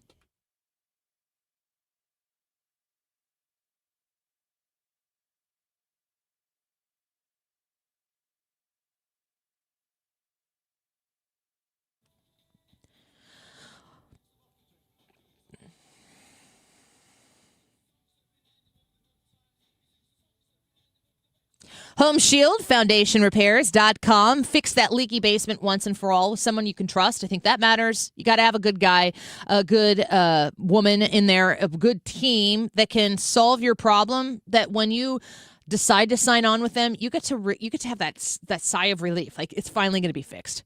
It's going to be fixed by the right people. You can research Home Shield Foundation Repair on your own, and I certainly would if I were in your position where I need to get this problem solved. But who do you trust? How do you know you can trust someone? Home Shield Foundation Repair, they've got the expertise. They've got an incredible team that they do exactly this. Waterproofing of your basement. It's a phone call away. Invite Matt Hayes to your basement. He can look at what you're dealing with. Residential, commercial help, whatever you need. If it's a foundation repair concern, you've got help with Matt Hayes on the other end of this line. 314-271-9900.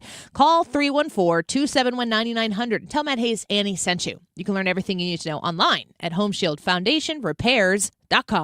Your home is your sanctuary. Get the peace of mind you deserve with a free estimate on a Generac home standby generator from Generator Supercenter. They're the nation's #1 Generac generator dealer. With expert installation and 24-hour monitoring, Generator Supercenter won't leave you in the dark. Financing is available. Take control of your power today with Generator Supercenter of St. Louis. Call 314-499-2020. That's 499-2020 or GeneratorSuperCenterofSt. That's GeneratorSuperCenterofSt.com. This is Congressman Bob Onder. Tax season is here, and Missouri families are already seeing the real impact of the Working Families Tax Cut Act. House Republicans are delivering real results for hardworking Missourians. According to the Council of Economic Advisors, the bill is projected to raise wages in Missouri by about $3,000 to $6,000 over the next 4 years. That's more money for groceries, gas, and greater security for your family's future. In Congress, I'm working to protect working families, strengthen our economy, and ensure you are keeping more of your hard-earned money. Paid for by official funds authorized by the House of Representatives. According to MasterCard, nearly half of small businesses have been a victim of a cyber attack. As cybercrime escalates, ThrottleNet is calling on businesses to strengthen their security posture by taking a free online IT security audit right from your desk. This 3-minute online assessment provides an immediate score to see security gaps and vulnerabilities in your network. For 26 years, ThrottleNet has supported your business IT everything right here in St. Louis. In fact, no client of ThrottleNet has ever paid a ransom. So visit throttlenet.com/971 to take the free assessment today. Why do the national tax resolution firms need the tiny fine print at the bottom of all their TV ads? Hi, this is Lance Story with the Lance Story Law Firm. You don't hear fast-talking disclaimers in our ads because the claims we make are 100% transparent. The Lance Story Law Firm primarily focuses on one thing, IRS problems, and we're regulated by the Bar Association, and we have a AAA rating with the Better Business Bureau. IRS issues are serious legal issues. The Lance Story Law Firm has helped thousands of clients navigate the best resolution plans, and we tell you up front exactly how much it'll cost. Tax resolution law is all we do. So before you send money to some out-of-town, high-pressure salesperson, give us a call at the Lance Story Law Firm, located right here in St. Louis. Call today to schedule your free consultation with me, 314-260-6120, or visit lance.drurylaw.com. The choice of a lawyer is an important decision and should not be based solely upon advertisements. Wait, Corey from Air Comfort Service? What are you doing in my basement? Standing behind our work. It's 9 p.m. At Air Comfort Service Heating, Cooling, and Installation, we take pride in our work. If you need heating service, no matter the time of day or night, we're here to help with 24/7 emergency service. So you're just going to stand behind my furnace? Yeah, pretty much. Can you hand me those paper towels then? Absolutely. For heating service or HVAC maintenance, visit aircomfortservice.com. That's aircomfortservice.com. Hair Volume from New Nordic will make your hair look thick and healthy. Available as a tablet or delicious gummy. Hair Volume is available online at Amazon and newnordicusa.com or in the hair care aisle at your local CVS. You're listening to The Annie Fry Show. 97.1 FM Talk, St. Louis Conservative.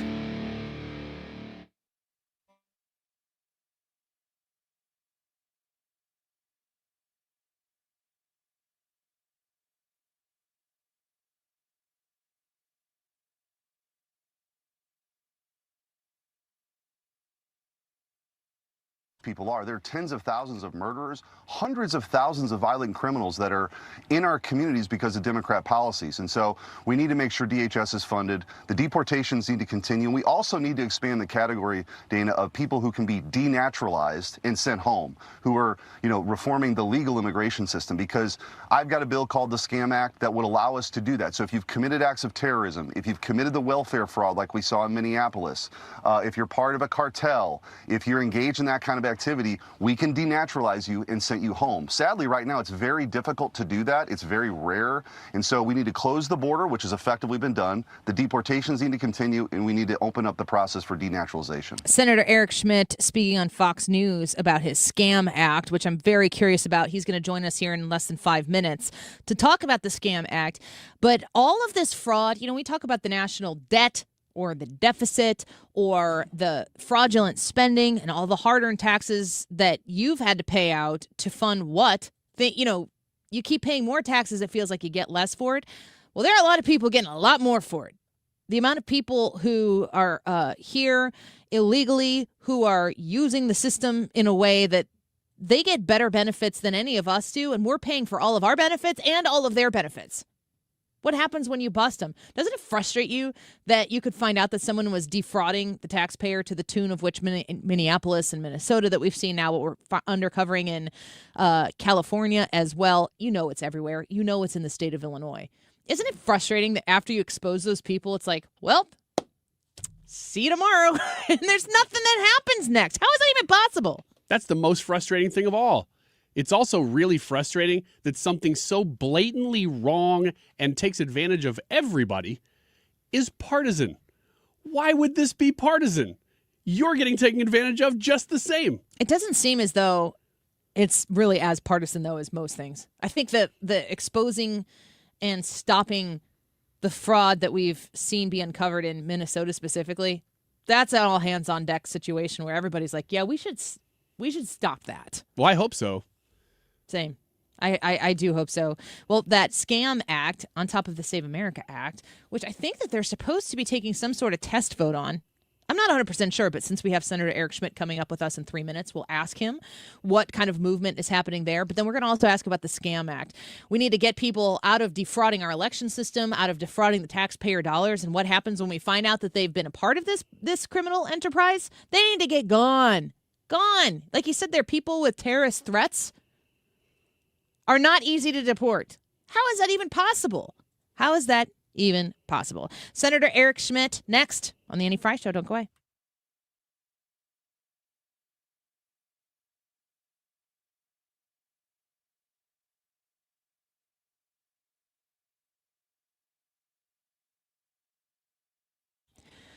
The Retirement Advisory Group online at retirementkey.com. If you are looking for the key to a worry-free retirement, may I introduce to you a few names. You've heard them before. Tammy Kershaw, Bob Kershaw, Thomas Helbig of the Retirement Advisory Group specialize in people exactly like you. You're right on the cusp of retirement. You might have even just done it, but you want to ensure that all the hard work you've poured into, sacrifice, of course, that you've belabored into saving up for retirement, you want to make sure that that retirement is going to, in fact, be worry-free. You want to know that you're going to have money to sustain the time that you are now going to use to travel, to enjoy the grandkids, to, maybe sit and just be still for a minute. Maybe you're going to garden. I don't know what your retirement dream is, but you want to know that once you've committed to it, that it's possible. You got to call the Retirement Advisory Group for a no-cost, no-obligation retirement review. 314-993-9494. 314-993-9494. RetirementKey.com.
God bless.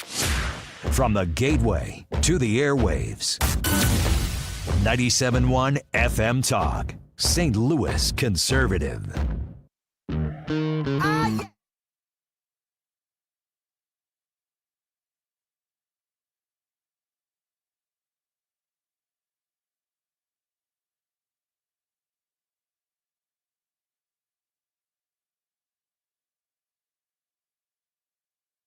Welcome back to the Annie Fry Show. I appreciate you being with us this afternoon. Of course, Illinois primary day. It's a big day here in the state of Illinois. Go show up, cast your ballot, pick a Republican to beat JB Pritzker. Please.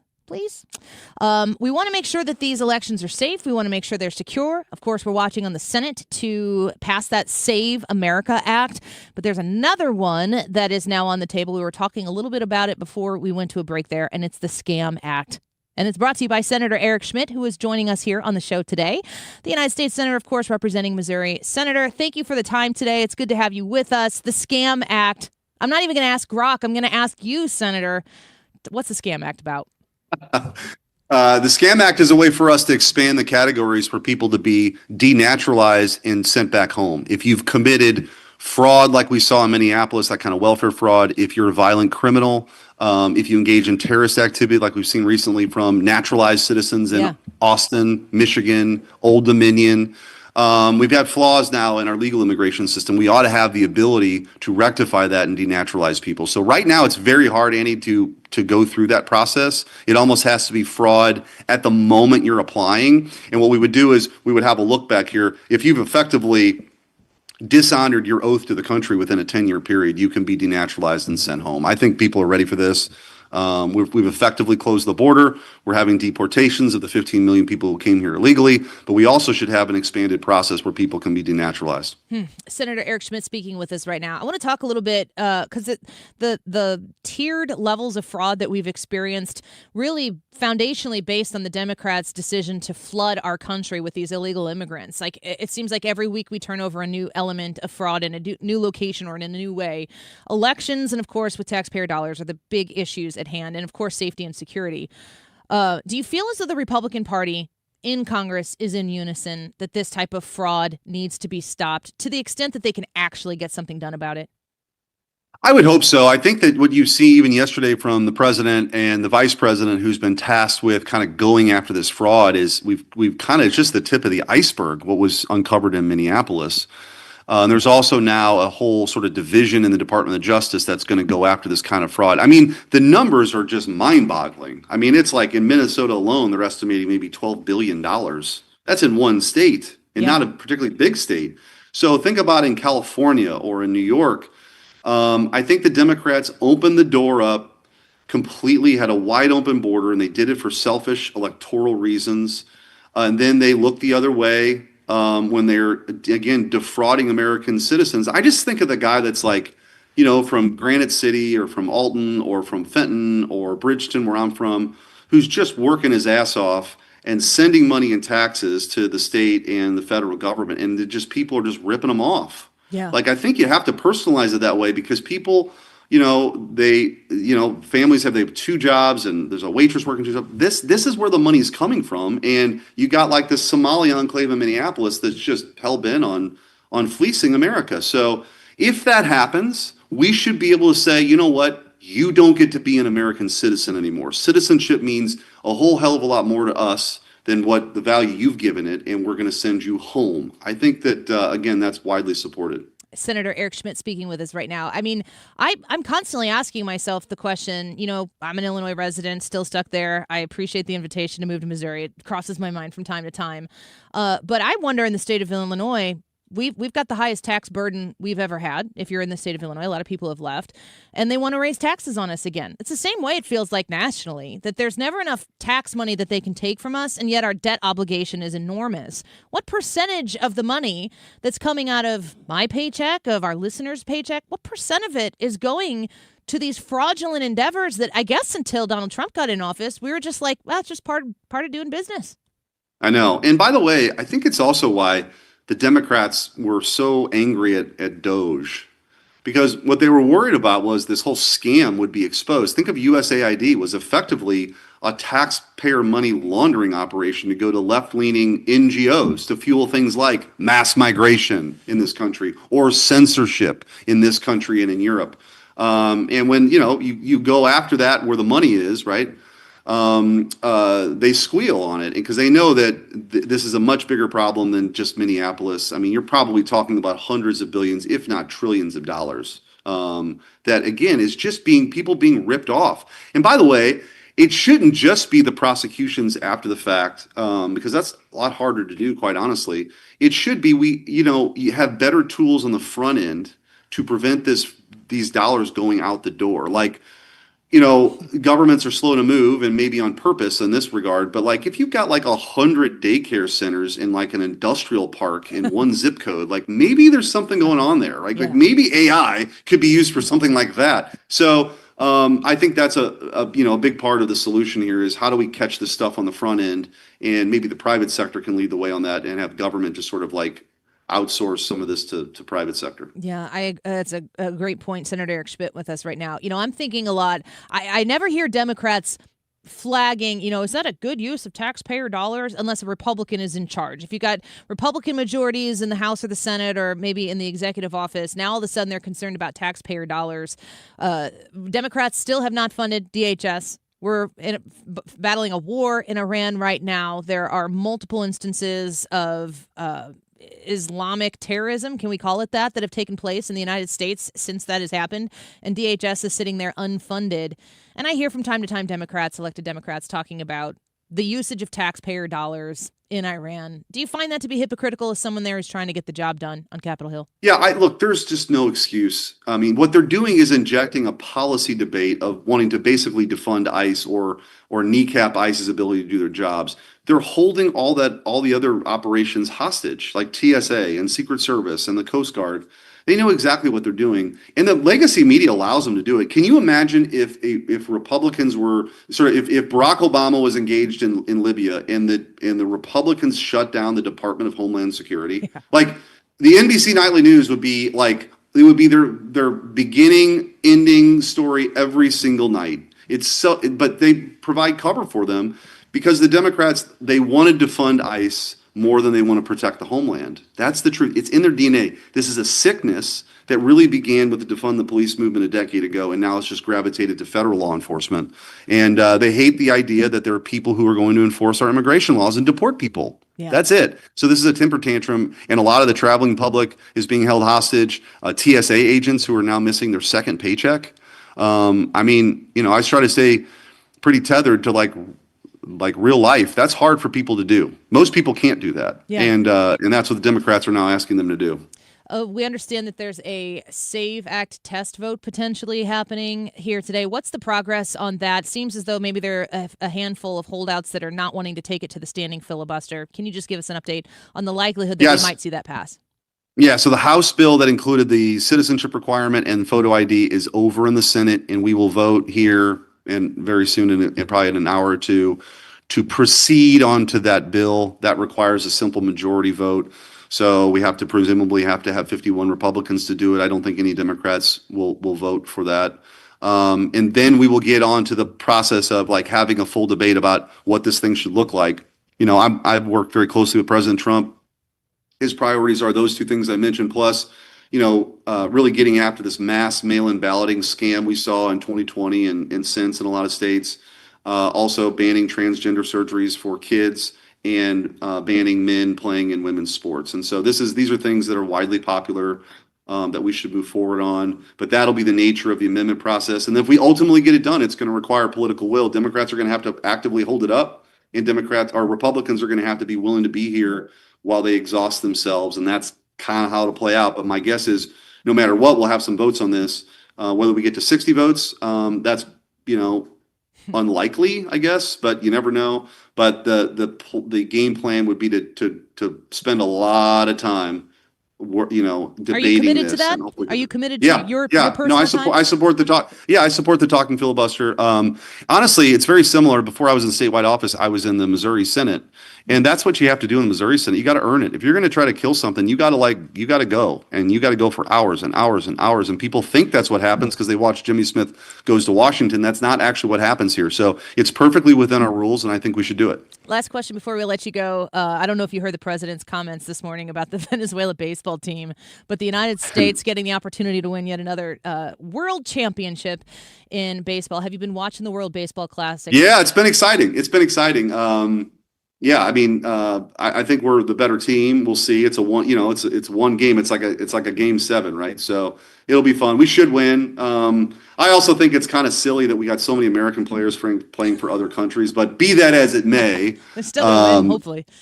Team USA hopefully wins tonight, which would be fun. All right. Well, Senator Eric Schmitt, get to the vote. We appreciate your time this afternoon. Thanks for being with us. Thanks, Annie. Take care. Bye-bye. Senator Eric Schmitt on his way to cast a vote. What I understand is a test vote. We've got Majority Leader Thune speaking right now to the press, and we'll see where that goes. We'll monitor that. I don't know if they'll have a result on this test vote for the SAVE Act in our show, but of course we will have coverage of it on 97.1 FM Talk throughout the course of the day. Test vote. They're not like doing the SAVE Act standing filibuster thing, but I do encourage you also to learn, study the Scam Act, which is what Eric Schmitt is putting out there to ensure that those individuals who are here, who have been naturalized, who then commit fraud, who commit crime, who commit terrorist acts, that we can get rid of them very quickly. I'm a big fan of that.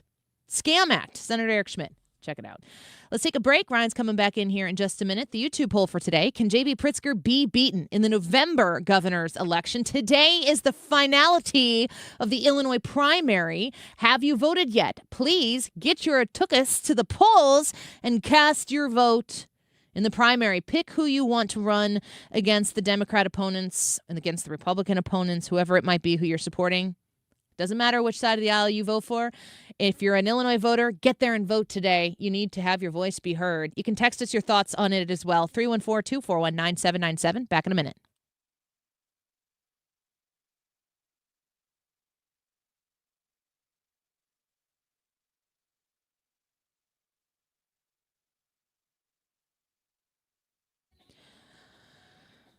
CiviaLaw.com. Have you contacted Todd Civia yet for your estate planning needs, concerns, questions? I hope you have, but if you haven't, now is the time to be one of the first 10 callers. You reach out to Civia Law right now to establish that initial meeting, that strategy session.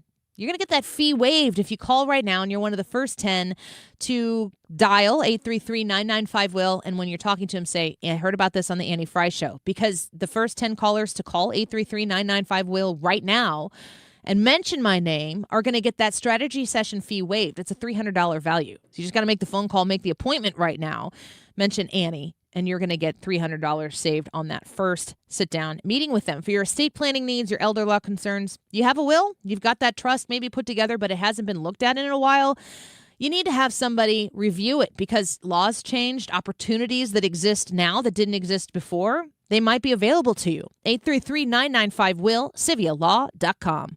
Jimmy Fallon in the house, and I cannot wait to see you finally April 11th. Although we're not calling it a redo because we never did the thing in the first place. You can't have a sequel if you don't have an original. Get your tickets at 971talk.com/events. Men. Need a clinic that accepts all insurance, including Medicare? U.S. Men's Medical Center in St. Peters does. U.S. Men's helps men experiencing loss of energy, focus, concentration, and low libido. And they accept all insurance, even Medicare, for testosterone replacement therapy. Patients love the staff and the fact that, yes, I'm going to say it again, they accept all insurance, including Medicare. Feel better? Call U.S. Men's Medical Center at 636-244-5333. Hi, it's Mark Cox with Gloria Liu of Your Home Sold Guaranteed Realty. Welcome back, Gloria. For years now, you've been on 97.1 helping families plan that next big move with your Guaranteed Sold program. For those planning to sell their home this year, what's your advice for sellers? Thank you.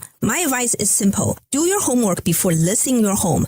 Our market is stabilizing, inventory is tightening and moving fast. In other words, the realtor you choose to sell your home really matters. That's why my sellers love my Guaranteed Sale program. I guarantee to sell your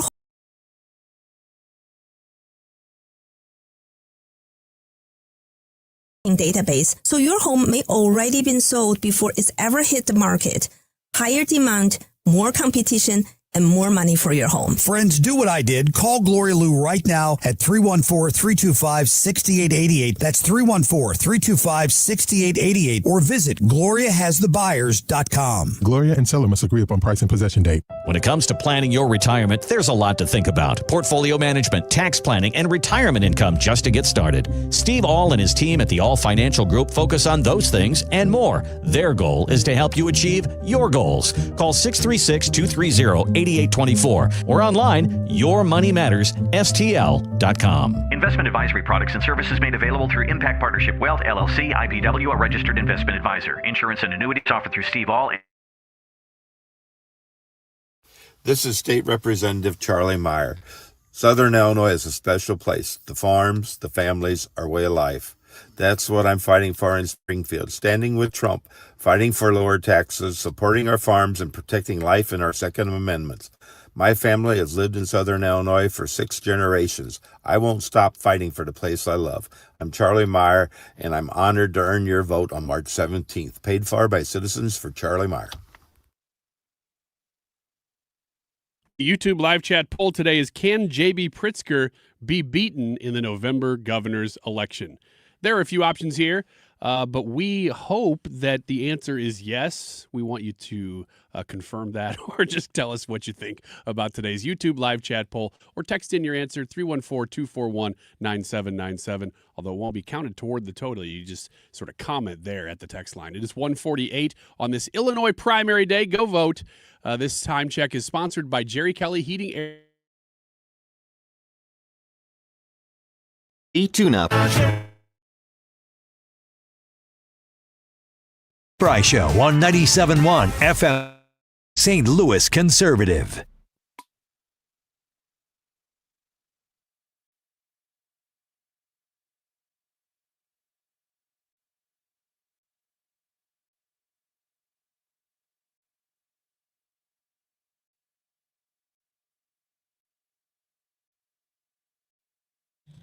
A little garbage for Illinois primary.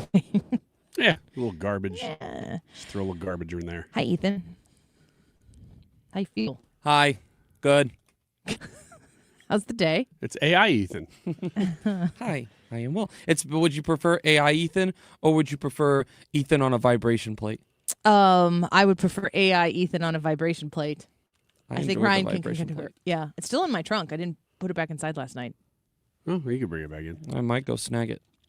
I was gonna play a clip for you, but the internet's like, I'm out. So I can't believe you got that interview in. The internet was not helping. We've got Senator Eric Schmitt on the Annie Fry Show. Excited to talk to him. He's very kind and generous with our show, with his time. I know he does a lot of local media, so we're glad to be a part of that. Is it back? You guys got internet right now? Everything looks Seems like it's popping back for me. It's a little sticky. Right before, like we go.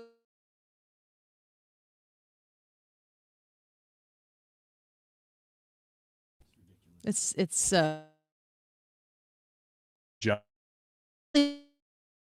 like that guy in Airplane who's doing this just to screw with Brett.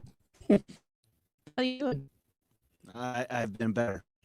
It's just the internet. We're all dealing with the internet. And my shit keeps falling down, and I'm not even making it fall down. I blame the Wi-Fi. Oh my gosh! Yeah, that's terrible. Put in a ticket before, like a paper ticket. Draw it with crayons. Hey, real quick, I can mention this. My mom texted me this morning and wanted me to thank you on her behalf because hi, Mom. She voted and she really took.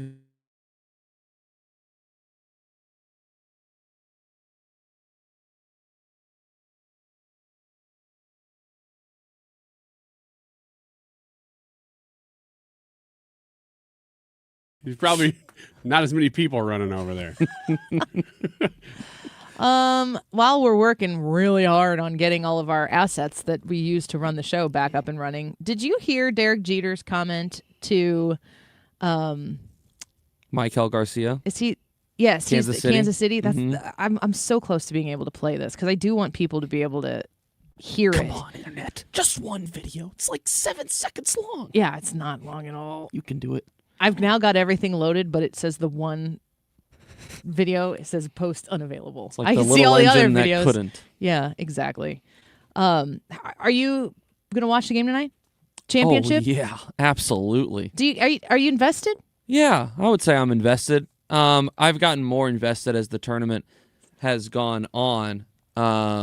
early on when it was like a lot of the not important like pool games, it was kind of just like, all right, whatever. But the last handful of games of the tournament have been absolutely electric. And the crowd is what does it. Like, the game is fun and the teams are very, there's a lot of aura, but it's the fans that are just going absolutely bonkers anytime anything happens. That makes it so fun. Keep talking. I'm supposed to keep talking.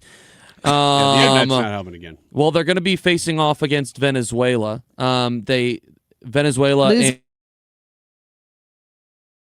A buddy texted me yesterday. Shackles. A buddy texted me yesterday and said that Maduro and the loser gets, or the winner gets the other country's oil reserves. Also, the winner gets the oil. That's really kind of like battle. That's a lot on the line. I know. I know. I think that we're putting up a lot more in this. Do you feel like do you feel like there's an obvious favorite here? No, I don't. If Team USA had a better starting pitcher going, then maybe, because I do think that they have the better lineup. But I would argue that it's going to be pretty even. I mean, Venezuela upset Team Japan, which they were the favorite to win this tournament.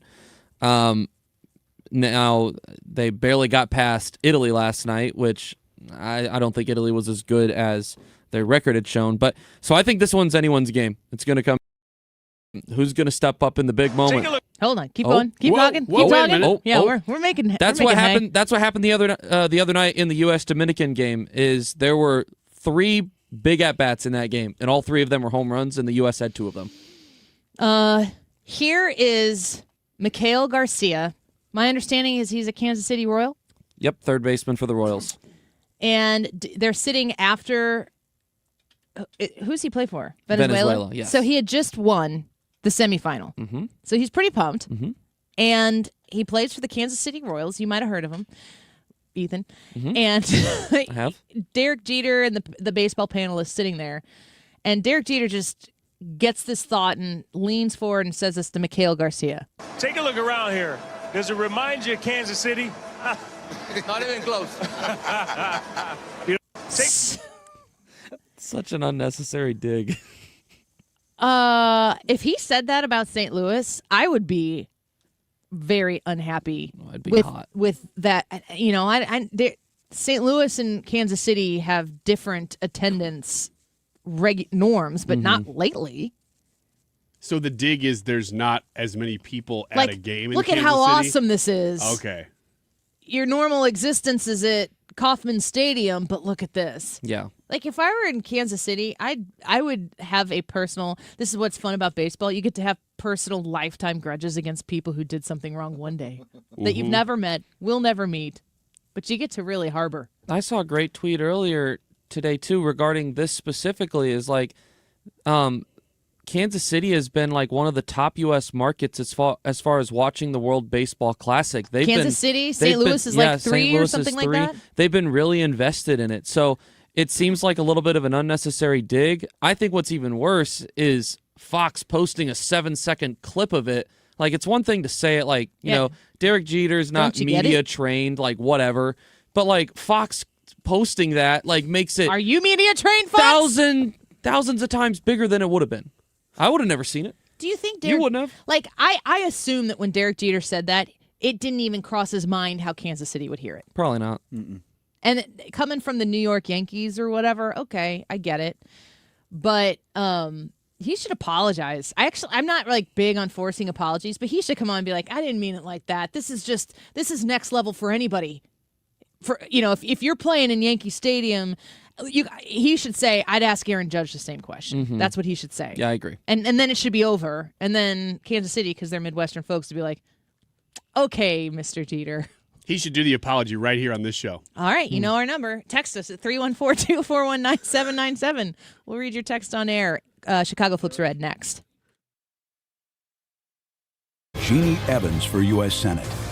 Evans is a proven fighter and the only candidate for U.S. Senate with guts and know-how to get the job done. As an attorney, she took on China and corporate criminals. Jeannie Evans won billions for working families. As senator, Evans will fight and win for you. She'll work to cut taxes and lower the cost of living. Evans believes that keeping Illinois safe will take more than just wishful thinking. It takes courage, and Jeannie Evans has the record to prove it. Evans will always be tough on crime. She'll hold China accountable for trafficking fentanyl and stealing our personal data. Jeannie Evans puts America first.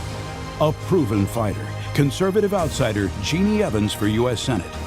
I'm Jeannie Evans, Republican candidate for U.S. Senate, and I approve this message. Paid for by Jeannie for Illinois. Home Shield Foundation Repairs.com. That's the website. Have you contacted Matt Hayes yet for your foundation repair concerns?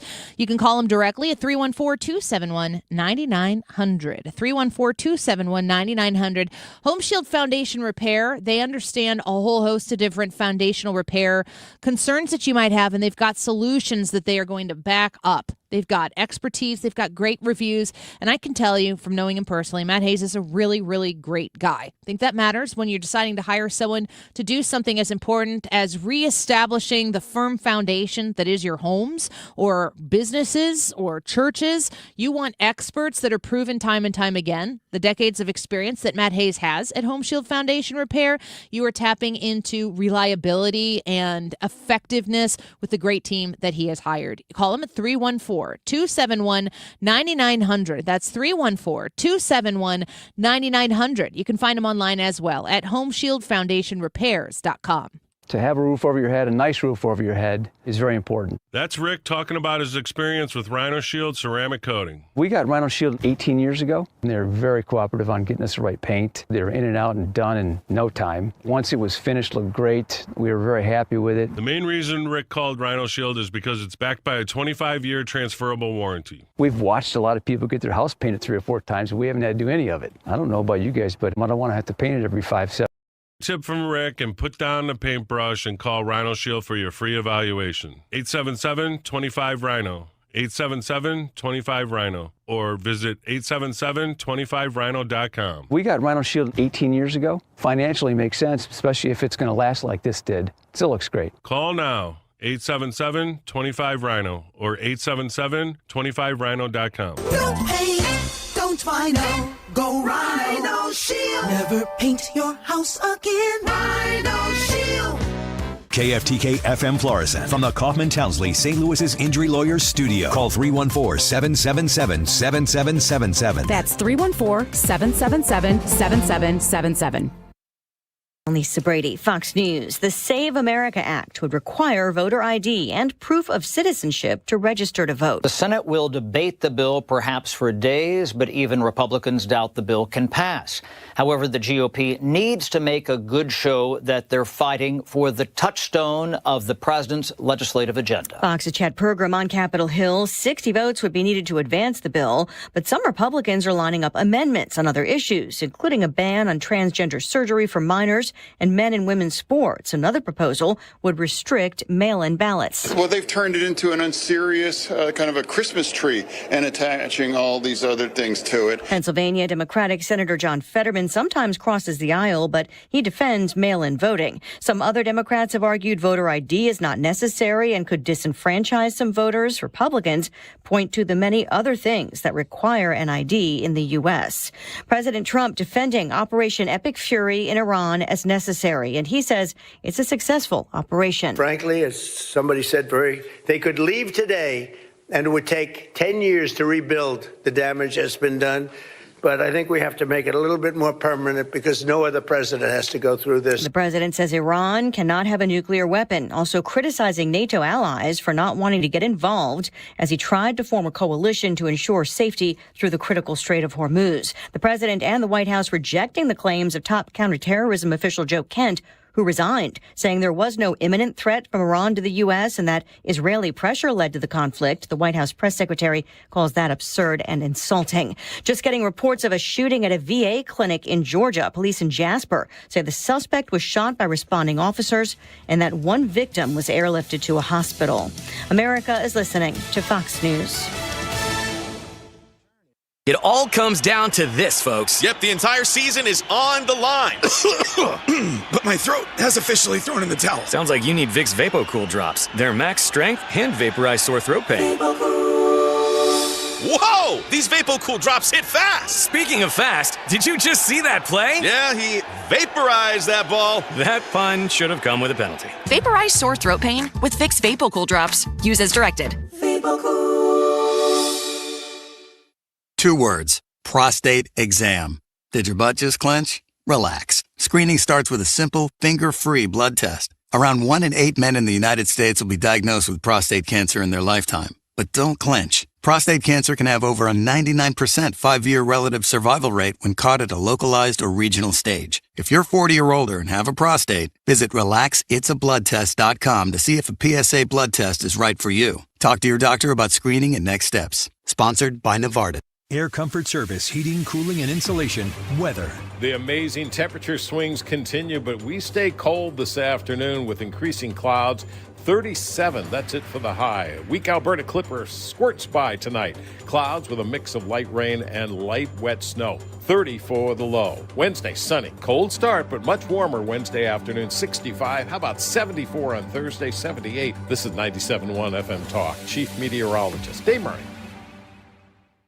The Annie Fry Show is sponsored by Air Comfort Service Heating, Cooling, and Insulation. Get a free air scrubber and breathe healthy indoor air when you replace your HVAC system. Plus, you may qualify for rebates up to $2,600 and 0% financing up to 72 months. For a free estimate, aircomfortservice.com.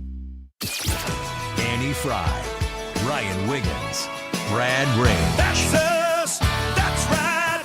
Gotta love this American ride. What do you want from me? I'm not America's sweetheart. For goodness sake, kid. Keep your voice down. Your father's listening to the radio. I'm not America's sweetheart. This is the Annie Fry Show on 97.1 FM Talk. The Chicago Board of Elections says it's received more than 21,000 ballots ahead of the March 17th primary election in Chicago. More than 2,000 early voting ballots have been cast so far. The Board of Elections has also received more than 19,000 mail-in ballots. That's a report from CBS News Chicago about that early voting. We know about it in the state of Illinois. Like I said, the Lord flooded the earth in 40 days, and that's how long it takes for early voting in the state of Illinois. But today is the day. This is the end of the Illinois primary. You got to get to the polls if you're an Illinois voter before 7 p.m. tonight to have your primary ballot cast. I implore you to show up and have your voice be heard. You know, I'm working hard here in Southern Illinois to bring awareness to these issues that are taking place in Illinois. You all know about Chicago Flips Red, and they join us right now. They are working hard in Chicago. Even the thought of flipping red in Chicago just warms my heart, and we welcome some of the amazing ladies, Zoe Lee, Danielle Carter, and Jessica Jackson of Chicago Flips Red. Thank you so much for being with us here today on Illinois Primary Day. It's a pleasure to have you. Thank you for having us. So let me talk to you first. Zoe, we'll start with you. You created Chicago Flips Red. How did you come to a place where you were like, this needs a name, this movement needs to be something that people are going to know about, hear about, not just across the state of Illinois, but nationally? The city of Chicago unlawfully demolished my family's building, which is my generational wealth. And I decided to protest and, everything that we've learned growing up, and I did all those things. And then once I started going inside, asking for help, and I realized how terrible the Democratic Party was in D.C. and Chicago, and I wasn't going to get any help. I decided that we were going to flip it red because this was the worst customer service I've ever had in my life. That I've never heard Chicago politics that way. That's great. Just it. Okay, so let's talk about, obviously it sounds like you had a confrontation or a conflict with the Democrat Party, and you realize these people aren't really there to serve your needs, certainly not ours downstate as well. Danielle, you're the VP of Chicago Flips Red. It's one thing to say, no, Democrat Party, you need to shape up and do a better job. It's another thing to go say, we're going to give the other guys a chance. What kind of success has Chicago Flips Red had in this moment leading up to primary day today and then hopefully November in the general? Well, we have a lot of success. We have the quiet majority. Because this city is so retaliatory and vindictive, you have people who own businesses, you have people who work here, and they're scared to come out and speak up. They're scared to say they're Republicans or conservatives, because if you are a business owner, you know that they will retaliate against you. So people are not going to argue. They're not going to announce it. But we get so many emails and so many messages saying thank you. I'm talking about the people who used to hate me. People I know in Chicago who used to hate me. Now they're saying, I see what's going on. Can you come? Can Chicago Flips Red come and help me? Because illegal aliens have taken over my apartment building. And when I call the police, I can't get any help. They can't arrest them. They are allowed to sell drugs, to prostitute, and to do the things that we could not even fathom doing. So when that's happening, we get so many email and messages. And I just want to say, so the silent majority is here. Yeah. Okay. So please, you all listen. I need Republicans and things like that to know that Chicago and Illinois will flip red. Oh, man, I got goosebumps, Danielle. I love the way you talk right now. Jessica Jackson also with us, an advisor to Chicago Flips Red. What kind of effort, what kind of reaction do you get? You guys show up at press conferences. You ask questions of the leaders who are abdicating their responsibilities to the people in Chicago who are Democrats, independents, and Republicans alike. When Chicago Flips Red is in the House, do people take note? Always. We always change the temperature of the room. And that's what we intend to do. We intend to upset the apple cart. We intend to draw attention. We intend to bring about awareness. We intend to be transformative of the political mind here in Chicago. So when we come into the room, we always get the eye and attention of the people because it's something different and it's something needed. Yeah, I love to hear that because you've put action behind frustration and complaint. I know there's a lot of complacency downstate that I'm trying to rattle out of people to say, remember, if we're going to complain all the other years, we got to show up and show out when the primary election is happening, when the general election is happening. If you want to have hope for this place that we call home, you've got to be an active participant, not just a complainer. What are the issues? You've mentioned a few of those, Danielle. Zoe, I'll ask you to contribute as well. What are the main issues that you see as key factors in maybe getting some Chicagoans to consider the alternative in this election and the one in November? What really translates? I think the ballot for the primary. I think that we have the majority to flip to help downstate and central. For primary so for instance, we cannot stand Tony Delane Presley. We can't stand her. However, there's no Republican running against her. Yeah. But there is a Democrat that, I don't want to vote for Brendan Riley either, but for 4 years, I watched Brendan Riley vote. I watched him, he's not for illegal immigration. He's an accountant. So he understood the budget. He's only one of the aldermen that stood up for the budget. So he's running against Tony Preckwinkle. If I was able to vote for him and then still vote for Ted Dabrowski and Jeannie Evans and all those other people, I felt I would feel confident. I wrote him in, it made out, I did write him in, but I think that they do that on purpose because there are a lot of people that are willing to say, okay, I'll vote for these people. Okay, I'll give these people a try because a lot of people are tired of Pritzker. However, we got to get Tony Preckwinkle out. And you cannot, you're making us pick and choose. So I see that as the issue because I saw it this morning when they tried to cheat with my ballot. When he was scam my ballot on the South Side. And they did it on purpose because they love to keep that narrative that we want to continue to vote blue. We just need somebody to come in there and educate us and let us know why we're voting this way, the policies. Ted Dabrowski, wire points, he breaks down everything that why a Black Chicagoan should not vote blue this time, just off of the unemployment rate, poverty, our schools. We're always going to be dependent on the welfare because they will not make sure that the money that's supposed to be allocated to our communities are stolen from our own elected officials. And it's going to continue to be like that if we do not change the voting. But look how they suppress the vote with primary. You're telling me I only can vote. I'm Tony Preckwinkle. I gotta get you out of here, but I gotta vote blue for this. But I'm a Republican, so I have to choose this Republican ballot, and she still has a chance to still get in there. That's not fair. Yeah. Oh, man. We're listening to the brain trust of Chicago Flips Red right now. And Danielle, you mentioned in your first statement with me about the illegal immigrants and how they've moved into some of the communities in Chicago.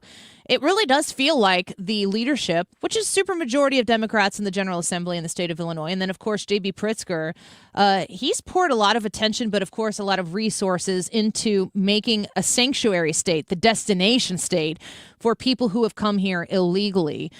Do Chicagoans, is that a primary issue for Chicagoans voting right now? The amount of investment and a priority that has been given to the illegal immigrant community within Cook County? Yes, it is. And what we are trying to do, because we talked about this years ago, what we're doing is making sure, because we are combating the fake news, and that's who we're going against, and they're lying to the people. And so what we've been doing is showing and letting people know, look at your community. Look at what's happening. Remember, they took our resources, functional field houses, schools that they closed down, and they housed them and they gave them everything. Now they are living off our tax dollars in the apartment buildings that we can't even rent now because they're renting to illegal aliens because the city is paying for them, the state. So we're making sure that we have our people to think about and associate these things.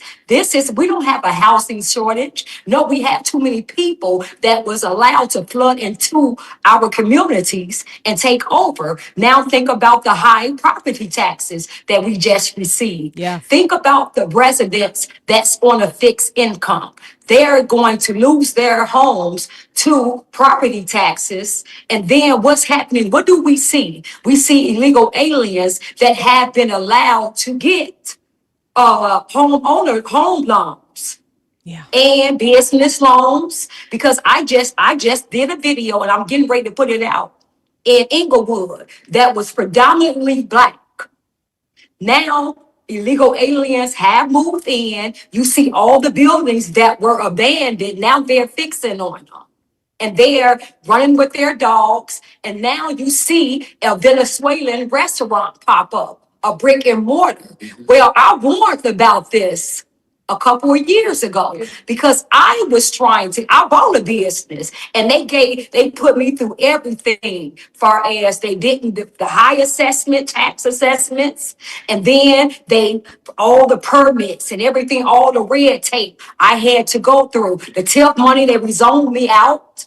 So they made it so hard for Americans to become business owners, but look what they're allowing for illegal aliens. They only been here, a year or two? How is it that I have to have a 10-year, you got to make sure your credit good. You have to have a bank account. You have to make sure you don't have no bankruptcy on your credit. All of these things I have to go through. And then these people come over here, 2 years, maybe a year, and then they can get a brick and mortar business, a home and things. So yes, these are the things we are educating our people on, and they can go right out their house and see what's happening. Yeah, I've got a question for all three of you ladies. You can field this however you want, but you're talking about Chicago flipping red. Zoe, you kind of reacted to this as well. Did you guys flip red? Was there a moment in your time where you're like, I kind of like, oh my gosh, this vote blue no matter who mentality? Was that your mentality at one time, and you flipped your thinking over to, I'm gonna give the Republicans a shot? Well, I've never I've never ever participated in elections. I've never was interested in elections. I'm an entrepreneur, doing my own thing. I want to be a comedian. I want to write for Saturday Night Live. I got into this when the city knocked down my family's building. I was protesting outside. If it wasn't for Miss Jessica, me and Miss Jessica, we founded Chicago Flips Red together because of the frustration of what I met her. Well, Miss Jessica, you break yours down. Yeah. But basically, they're stealing property. They're stealing our property in our community. They're pushing us out. You can't get any mainstream media. You can't get any help. I was living in Georgia at the time when they stole the election. So when they stole the election, and I lived in Atlanta, I told Brandon Johnson, I said, if you do not settle my family's case, I said, I will flip Chicago red like they did Georgia. And I was adamant about that. And I was building on it. So I didn't know we were going viral. I didn't know that we were all over YouTube, all of that. All I knew was that I done went to the federal level, I done went to the state level, I done went to the city level, I done went to the Cook County level. They're all blue. Yep. I can't get any help. So we have to go with Donald Trump. We have to. Yeah. And I've been so big, but I'm a proud Republican. I'm a proud conservative. I independently align myself with the Republican Party. This was my first time. I was 37 at the time. I'm 40 now. I never took politics seriously, but after watching them launder our money the whole time, watched them spend all this money on illegal aliens, watch them ignore me and Miss Jessica. Miss Jessica don't curse. Miss Jessica don't get out her body. Now me. Now they pressed me down there a few times and stuff like that. So once I saw the disrespect of just how they just don't care about us and our own people, and they keep blaming it on racism and everything down there, like, nah, this is y'all. This is Trump. This is not Trump. Trump don't have nothing to do with this. So it was just delusion, and then nobody was countering them. So I feel like I'm the best troll that y'all got. To really, I'm the best op that y'all have because y'all not gonna lie. Economically, it makes no sense. I was born in 86, so I understand white people, just like I understand us. So we're not going to continue to just say that it's just racism. Is racism here? Yes, but it's also a case-by-case study because a lot of this is just, I can't say the word, but it's just terrible. Corruption. Yes, we'll take it. We took calls earlier on the show because our YouTube poll today is, can JB Pritzker be beaten in November? And we realized we might not have enough dump button opportunities for our callers to call in who are going to talk about JB Pritzker. The FCC, you're going to have a little problem with us. Last question, I want to give it to Jessica because, Zoe, you were kind of talking about how you co-founded this with Jessica. What do you want? I mean, Southern Illinois and Cook County, very different places, but we have so many things in common. We have so many similar frustrations with the way we're governed. We kind of just want to be let to live and prosper and have success in the state of Illinois. So I think that Chicago Flips Red and our audience here in southwestern Illinois, I mean, you guys are wearing, I see a red Save America hat, a red Chicago Bulls hat. We love the red White Sox hat. I see no Cubs hats, so the St. Louis Cardinals hats, those are red too. I think there's a lot we can do. Yeah, there you go. This is Save Illinois hat. Yeah, we'll take it. What do you need from us? Yes. Talk to us about how we partner together, Chicago Flips Red and Downstate, to actually, as Danielle's hat says, save Illinois. Well, you have to look at the reality of what's going on. And the reality is Chicago is the biggest city in Illinois. Chicago runs Illinois. So you have to look at the reality of finding a common thread. The common thread between downstate Illinois and Chicago. And the common thread is that we're tired of being overtaxed.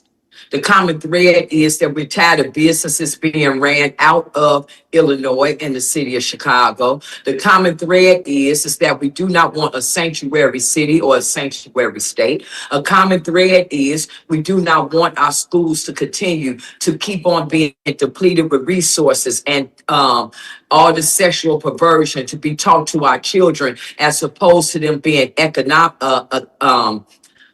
academically astute.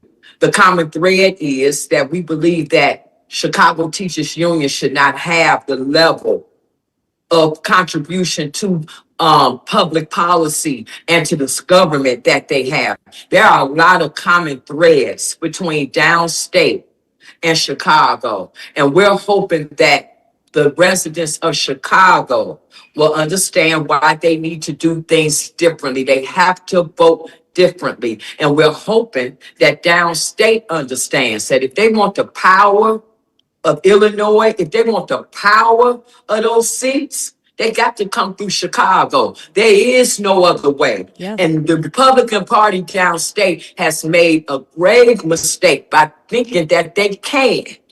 And what has been revealed in this election cycle is that downstate really believes that they could have success without Chicago. And they can't. So my hope is that now in the primaries and as we move forward, that we can come together, because they have tried to separate downstate Illinois from Chicago, and it hasn't been successful. You know, I lived in California for a number of years before I came back to see about my mother's estate, like what Zoe described, because I was fighting for my mother's estate through probate, which is another way that they're stealing our property, through the probate process. One thing that we have in common is that Governor Pritzker appoints the public administrators. And these public administrators, like Louis G. Apostle, for example, Leah Jubakowski, Tina Lestropoulos, all those are public administrators, and all of them are participating in stealing real estate. The common thread is if JB Pritzker is turning his head to that, and if he's appointing those type of public administrators for Chicago, he's appointing the same type of leadership to attack property in Southern Illinois. Yeah. Because he is the governor of Illinois. So we're hoping that the common thread will be that you come together, Southern Illinois and Chicago, because just like California wanted to separate Southern California from Northern California because they had very different political views, but it never happened because Los Angeles has such the weight there, you know? And so it's the same thing here in Illinois. Chicago has the weight. So we welcome Illinois, Southern Illinois, we welcome the common thread, and we see how we can be victorious in this. But Southern Illinois has to accept the fact that Chicago runs Illinois. They've had no choice but to accept that fact. That is certain. And I've said many times with the separation of Cook County from the downstaters that we would be so much stronger together. In fact, I think we would be unstoppable together from a nation competitive way. I think we are. We have a downstate supporters. Now, the GOP, I don't know what's going on with them, but the actual supporters, those people listening right now, yes, they love us. They do. And I know that it's all hands on deck. We have to be lots. Yeah. If you guys have not voted yet downstate, or you're waiting, I know a lot of downstate people ask, well, who are you guys voting for governor? Ted Dabrowski. Ted Dabrowski. So it's Ted Dabrowski for us, and Jeannie Evans for U.S. Senator, Diane Harris, Diane Harris, you know, Comptroller Brian Drew, you know, so, you know, we hoping, Chris, well, this is first district. Chris Action. So we're holding y'all down. You understand? We're holding y'all down. We need you to do the same thing, because Ted Dabrowski can win. Jeannie Evans can win. And these are all new people. Brian Drew, new. Diane Harris. We need all new leadership. And it starts with downstate locking arms with us. Yeah. And let's go. Let's win these primaries and let these people know too big to rig, or we going to the feds. I just to wrap this up, what you were saying, Jessica. It's so important for people listening right now that are frustrated and disenchanted with the process. What they need to see and what they're seeing right now, and we've been seeing it from you folks, before the primary season was here. You guys are engaged, and the fire that breathes into Southern Illinois. We've been begging for the opportunity to see somebody show up and do what you guys are doing in Chicago, and you've been doing it. This is not something that just spawned out of the last couple weeks or months. You guys have been working your tails off, and it's inspiring to us folks down. And we're gonna show up. We're gonna vote. We're gonna win the turnout, because if JB Pritzker is on the ballot, the question is going to be, do you want more of that? And then we just need to have that alternative. I'm a Ted Dabrowski person myself as well, and we'll find out after tonight who we got to run against. And I just want to ask people, just ask yourself, the people that's running and telling you to vote for them, majority of them are in office now. Everything they're running on, they're in office now. Why haven't they done this? Yeah. Or maybe this is what they want. maybe they've succeeded and it just looks like a disaster to us. Right. Because they run on lower property taxes, lower crime. You're right. They run on these things, but somehow when they get in office, it gets worse. So if they were going to do it, why haven't they done it? We don't promote failure. We don't. It's over for them. So we're not asking for anything. We are taking these seats back. We're taking our city and state back from these crooks. Because we don't see them. Every 4 years they come around. We don't see them. And then they come around every 4 years, shake our hands, give us turkeys and a dinner. And that's what they think. That's all they have to do. No, it's over for them. Yes, it's time to get out and vote. Today's the primary, and you ladies are inspiring. Thank you for the time today. We're going to have a lot more work to do for the rest of this year. You guys, please come back and let us know how it's going with Chicago Flips Red. We will. Thank you.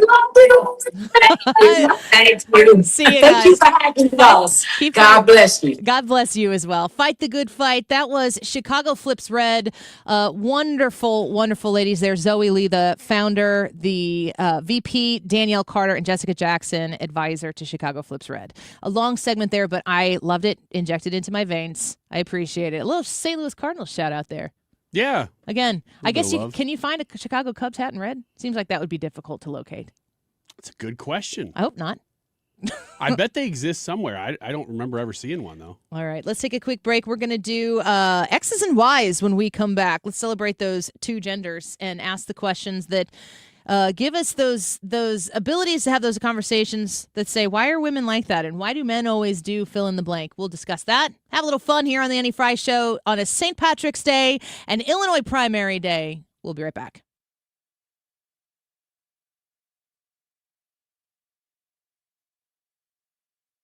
Stewart's American Mortgage and the Bagel Loan. That's a mortgage, brand new or refinance, that you can get. That's going to cost you nothing to close. No closing costs. None. No closing fees. Not with the Bagel Loan, but you can only get it with Stewie because he's the only one who has the Bagel Loan. 314-324-4440. That's 314-324-4440. Stewie's waiting for your phone call, even a text message as well. He can guide you through the process of applying for, getting qualified for the Bagel Loan. And guess what? It's like a less than a 2-week close. In order to get your Bagel Loan fully implemented, I think you get to miss a mortgage payment as well as the whole thing processes. So reach out to Stewie. Talk to him about what he can do for you, how he can improve your financial position, potentially lower your mortgage rate, maybe cut off years off the length of your loan. Maybe you even want to take out some equity from the house. Give him a call and let him know that Annie sent you. 314-324-4440. That's 314-324-4440. Google the Bagel Loan, NMLS number 226715. Run in your family? Give yourself peace of mind with our cardiac MRI bundles at Specialty MRI. Personalized scans designed to give you clear, meaningful answers. No long waiting rooms. Scan today for a peace of mind tomorrow. Call us at 636-591-1288. That's 636-591-1288. A lot of people are getting their air conditioners tuned up and ready to go for the summer, and we're getting a lot of calls of people saying they want a second opinion, to have us come out and requesting us to come out there and take a look at their air conditioners. They've been told that they need a new one, and the repair is quite costly, and it might be best for them to replace the air conditioner and then repair it. If you're in that situation, please give me a call, because there is truly some opportunities here for you that we could save you lots of money, because I'm sure you're going to be shocked. We have the equipment that still works best for you with your budget. It's pretty much the best. It's what I would put in my home. It's what I would recommend. Give me a call. It's Bart Inman. One easy number, the easiest number in Missouri and Illinois. That is 314-293-2600.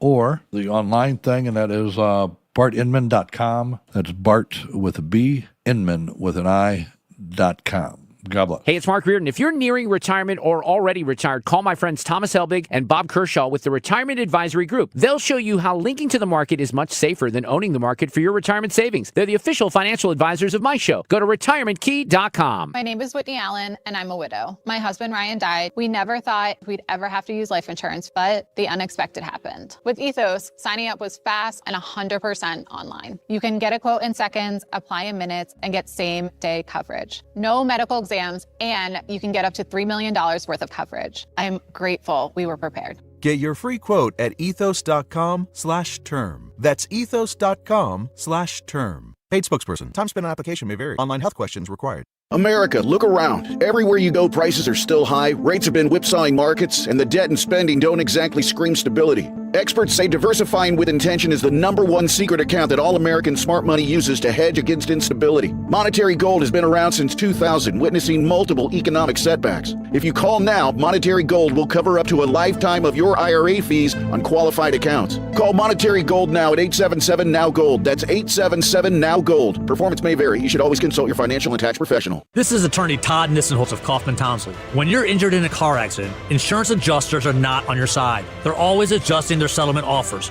lower and lower. We'll get your settlement higher and higher. Call 314-777-7777. Don't get lulled into believing the IRS is getting soft. It's just the opposite. Hi, this is Lance Drury with the Lance Drury Law Firm. We are being told by IRS collection officers that their higher-ups are demanding that they get more aggressive than ever. So don't ignore them any longer. Level up. If you have unfiled returns, unpaid taxes, levies, or liens, call me, Lance Drury, today, and let me get between you and the IRS. I'll protect your rights.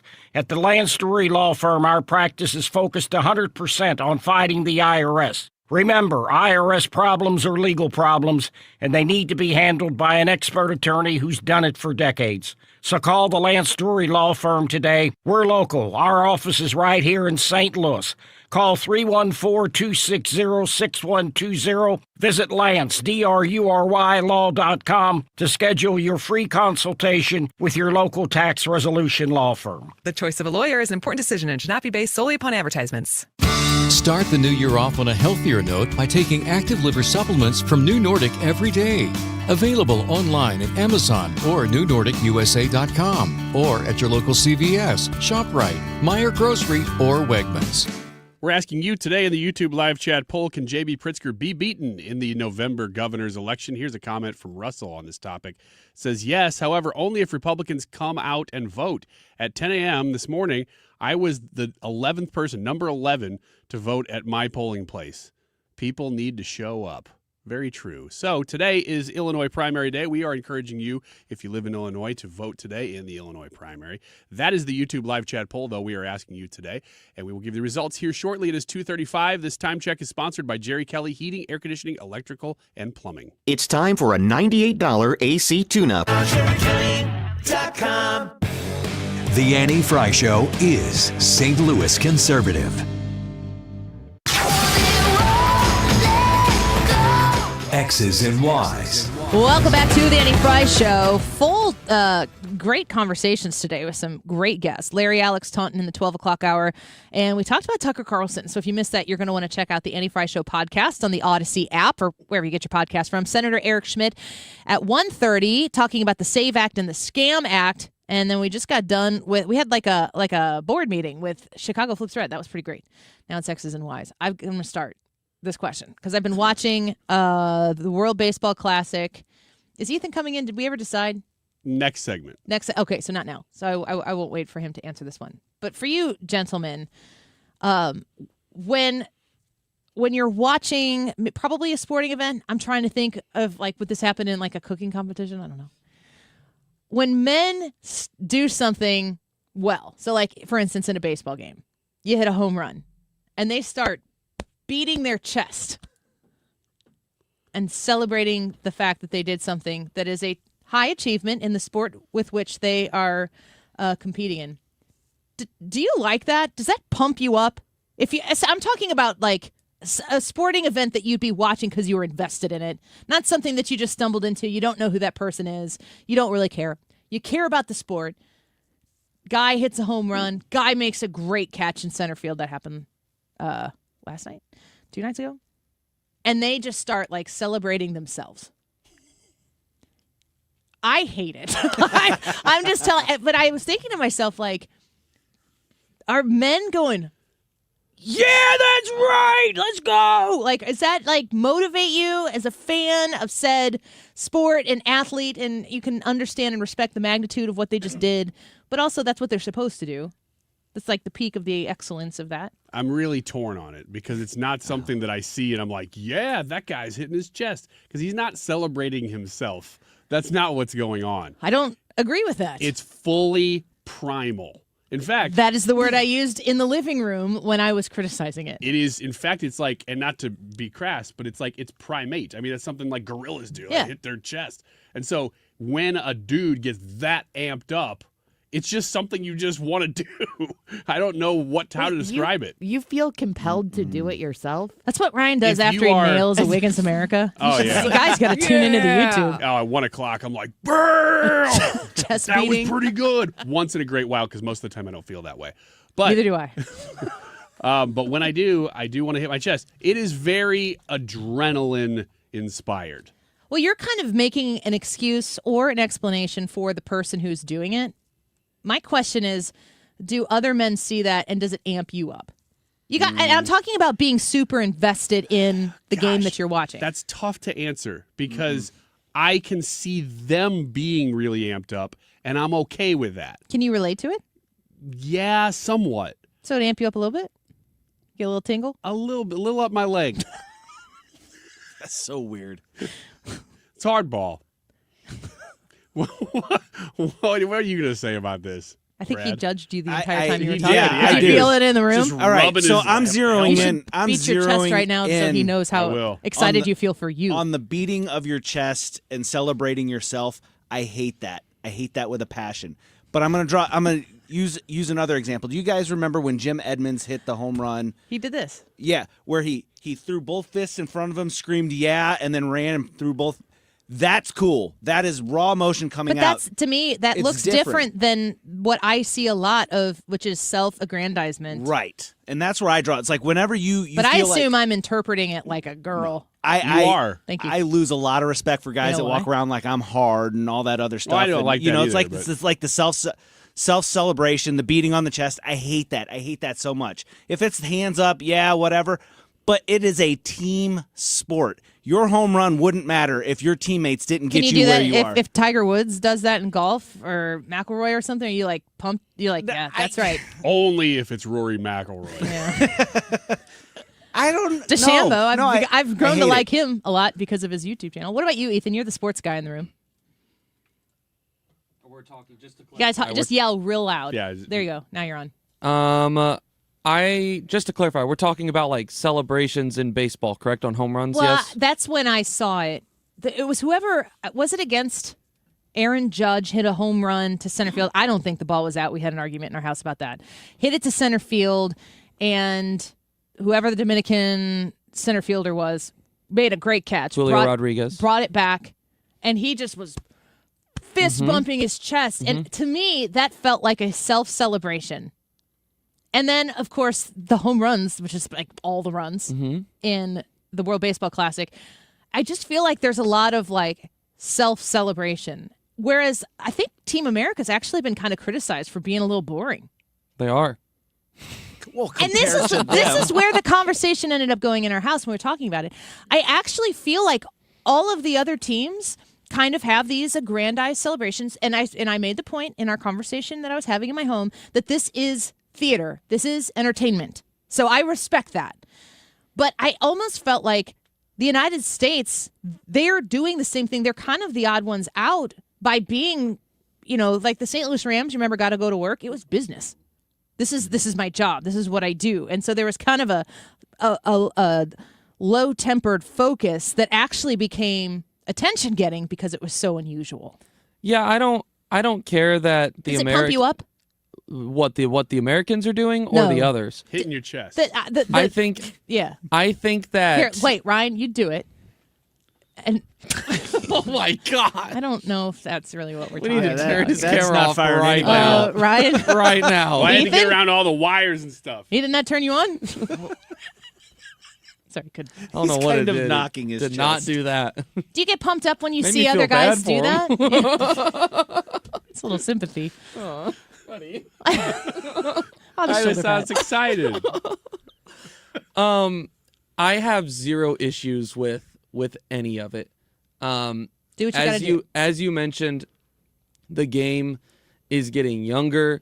The game is. I think that these guys understand the entertainment aspect of it. I also think that that's just genuinely how the sport is played in those Central American countries. If you go and you watch Just expressive. videos of Dominican ball, winter ball going on in the off season, that's how these guys celebrate all the time. So I think that what they're doing is they're bringing the way they play the game on the world stage, and it's just the first time that a lot of Americans are seeing it. You see some of it in Major League Baseball, but it's really being accentuated right now. Yeah. I don't see any issue with it because I think it's each team, each country's culture and the way in which they play the game, their own unique ways. It's the way in which we're seeing their celebrations come out. And I think that that's pretty cool.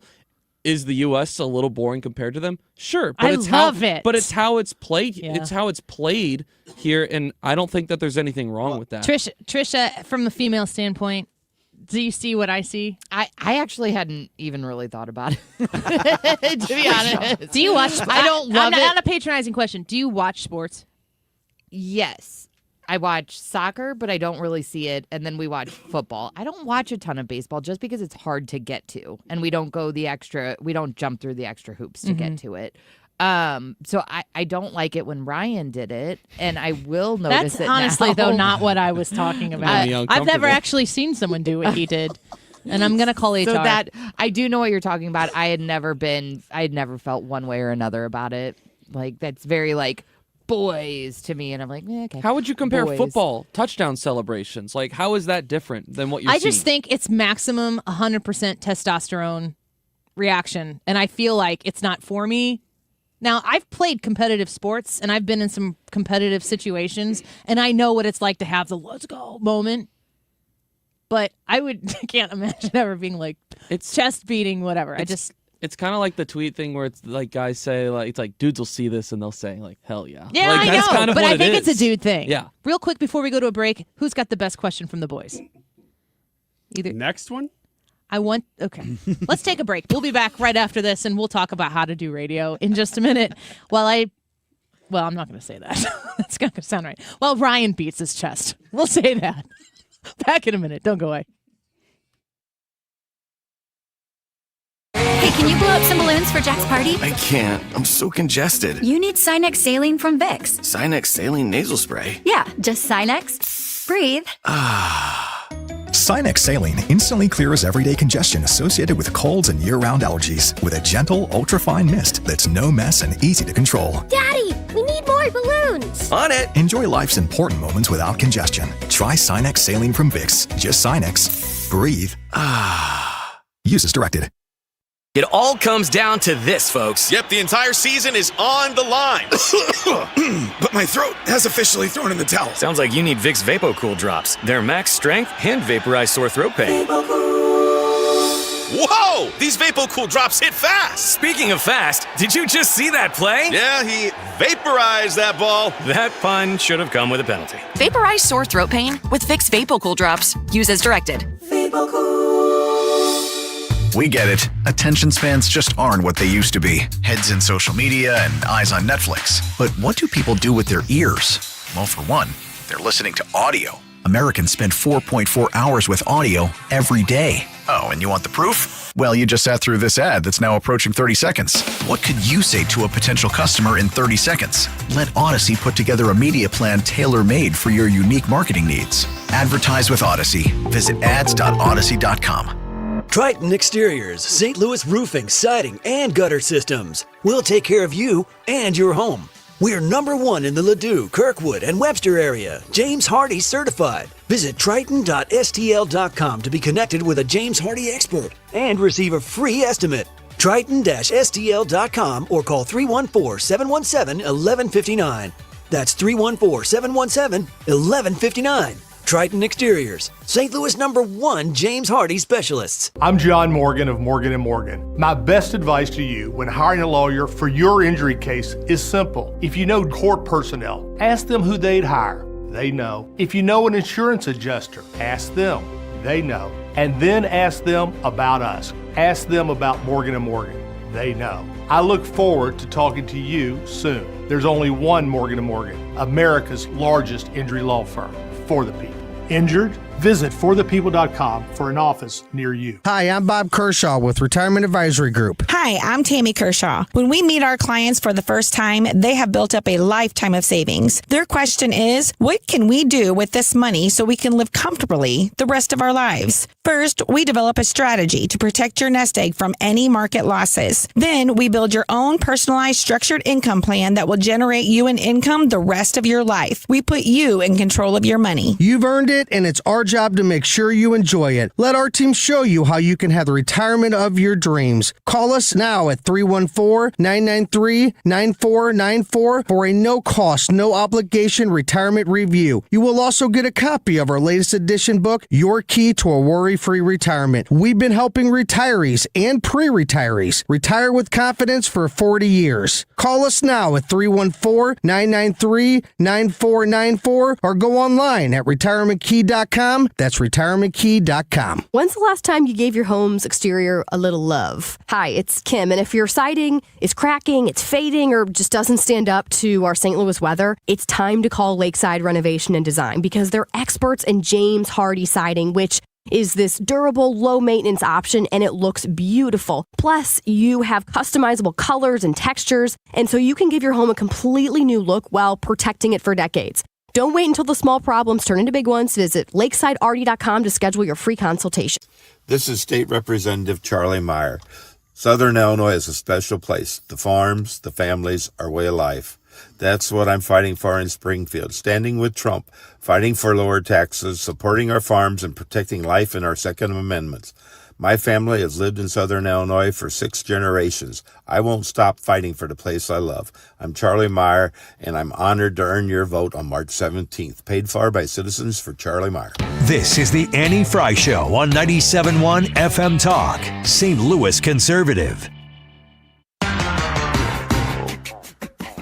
Welcome back to the Annie Fry Show. A few more X's and Y's here before we turn it over to Ethan. Ryan, your X's and Y's question? Why do you need to keep the house so hot? Girls. I don't really do that. No way. You don't? No. Oh No. my gosh. Well, maybe it's just my wife then. Maybe she's a reptile. I don't know. She has been talking about hatching. But I don't get it. Like, I'll walk into a room where she's at and she'll drag this heater around with her wherever she goes. Maybe the question is, why do you keep it so cold? Well, it's not that cold. Says you. Compared to what she's doing, it's like 10 degrees hotter. Ideal room temperature for you? 70. Hers? 80. Trisha, what's your ideal, like, what's the temperature? 71. 68. Maybe Wow. 67. Yeah, no kidding. And I'll turn the AC on I don't care what But you know time of there's year it this is. reputation that girls are always cold, though. Yeah, but I use blankets and the fireplace. So it's with the not air about conditioner. Just kidding. turning up the heat. It's just that, but you are cold. You just deal with it differently. No, I'm not cold. I'm cozy. It's different.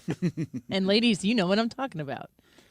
We want to be cozy, right, Trisha? Yeah. No, I'm like 6 make it freezing and then like pile blankets on. It's the code. Why don't you just drink some whiskey? I see what you're trying to do here. No one asked me, but my preferred temperature is 69. Brad, question. What are you doing over there? Yeah, Screwing around? ladies. Do you test men? Like, do you ask questions just to see how they will react, or do you put situations out there just to see how they'll react to it? Like in what? Give an example. I don't know. Like a girlfriend will test a man. It's like, okay, what happens if I say this, which I know is ridiculous, but I'm going to see how he responds to it. I mean, sometimes I'll Are do we talking playful, or are we talking like? Gotcha. I'm going to divorce you if you answer this wrong. Are you having an affair? Somewhere. Gotcha.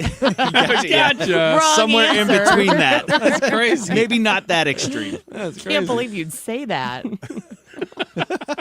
I think testing is a charged word. What do you think, Trisha? Yeah, I mean, there are two ways. Either you're asking like kind of playful leading questions to just like generate banter. So like, I think it goes back to you guys were talking about this, and this is like super tragic. But like, if I pass away, would you remarry? Like, that's not necessarily a test. Yeah. That's maybe just like a conversation starter, for the most part. But then there are questions that I know the answer to, and if I ask you those, I feel like that's a little bit manipulative. I think it's more about the man's reaction. Like, can I push him to a point where he will get upset or angry or react in a way that would be not what I would want out of him? Trisha, do you do that? I do not do that. Are you a hateful person? No, but Eddie does think that sometimes I ask those questions and he's like, am I going to get in trouble for this? So I don't know if I have in the past, but Jared no. calls those screaming baseball questions. And there was a commercial, like, this is when we were dating. So in the early 2000s, where there was this baseball that comes, it's like a Cardinals commercial or something, and it comes screaming into the camera it's on fire. And it would be like, the question would be like, do you want to marry me or not? I never asked him that. But that would be an example of a screaming baseball question where like the stakes are really high. But it's not, if you're asking that question, you're not doing it like to test them. You're just asking a question that you need to have an answer to. Right? Like sometimes you have serious questions and you need to have serious conversations. But if you're just asking questions to cause people to get ticked off, that's not very nice. No, that feels juvenile. Yeah. Like something teasing, poking that like a young person would do. No, Yeah. I don't do that anymore. All right. Do you test men, Ryan? Nope.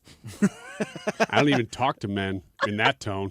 He just beats his chest. Yeah. We just walk past each other. Actually, what I do is I do the old remove the fake hat, swat the butt whenever I do something really happy, really good. Around I should men. say. Yeah. And everybody understands. You could do it either or. Now. My turn. Even Sports and Local Express version is sponsored by All Financial. Hey, happy St. Patty's Day, everyone. Breakthrough Beverage, Missouri, and Jameson Irish Whiskey are offering 500 free Lyft rides in Kansas City, St. Louis, Columbia, and Springfield. The offer started at 10 a.m. this morning and goes till midnight tonight. Riders can use the code BBGSTPAT26 in the Lyft app for up to a $30 ride value. Ain't no way 500 drunk people are going to remember that. Maybe that's why they made it so long. Check the podcast Oh, at yeah. Odyssey, the Odyssey app, AUDACY. Do not say that code again. They got to get the podcast. Yeah, they're going to remember that. That's for sure. Okay, the YouTube live chat poll for today. We were asking you, can JB Pritzker be beaten in the November governor's election? Ryan, what do you think? Yes. Trisha, Illinois resident? Oh, I hope so. Okay, that's good enough. Brad? I'm a big yes on this one. I think yes, and we all, four of us, live in Illinois. Ethan, with the results? 217 votes. Can JB Pritzker be beaten in the November governor's election? 10% say no, and I live in Illinois. 20% say no, I live out of Illinois. 30% say yes, and I live in Illinois. And 41% say yes, I live out of Illinois. 71% say yes overall, which I will take as a big fat win. Get out right now and vote in the Illinois primary. If you are an Illinois voter and you haven't voted yes, I'm casting my ballot for Ted Dabrowski for governor. Also, if you're in an area asking about a referendum on whether or not Illinois should opt in to that K through 12 program, that's a heck yes on that referendum question. Go vote. Give us your feedback on how your polling place looked. Keep it right here. The Mark Reardon Show next. So Time now for today's Spotlight on Money, sponsored by Ethos. Your kids need to know artificial intelligence in order to be prepared for the working world. This is going to be a very, very common thing they're going to have to use when they enter the workforce, so it's beneficial to them to know how to use it. It can also be used to cheat on their homework in the here and now. He says it's up to parents and educators to make sure students know how to use AI the right way. We work with them and let them know what the guardrails are on how you should use it, how you shouldn't use it. I'm Rob Hart. My name is Whitney Allen, and I'm a widow. My husband, Ryan, died. We never thought we'd ever have to use life insurance, but the unexpected happened. With Ethos, signing up was fast and 100% online. You can get a quote in seconds, apply in minutes, and get same-day coverage. No medical exams, and you can get up to $3 million worth of coverage. I'm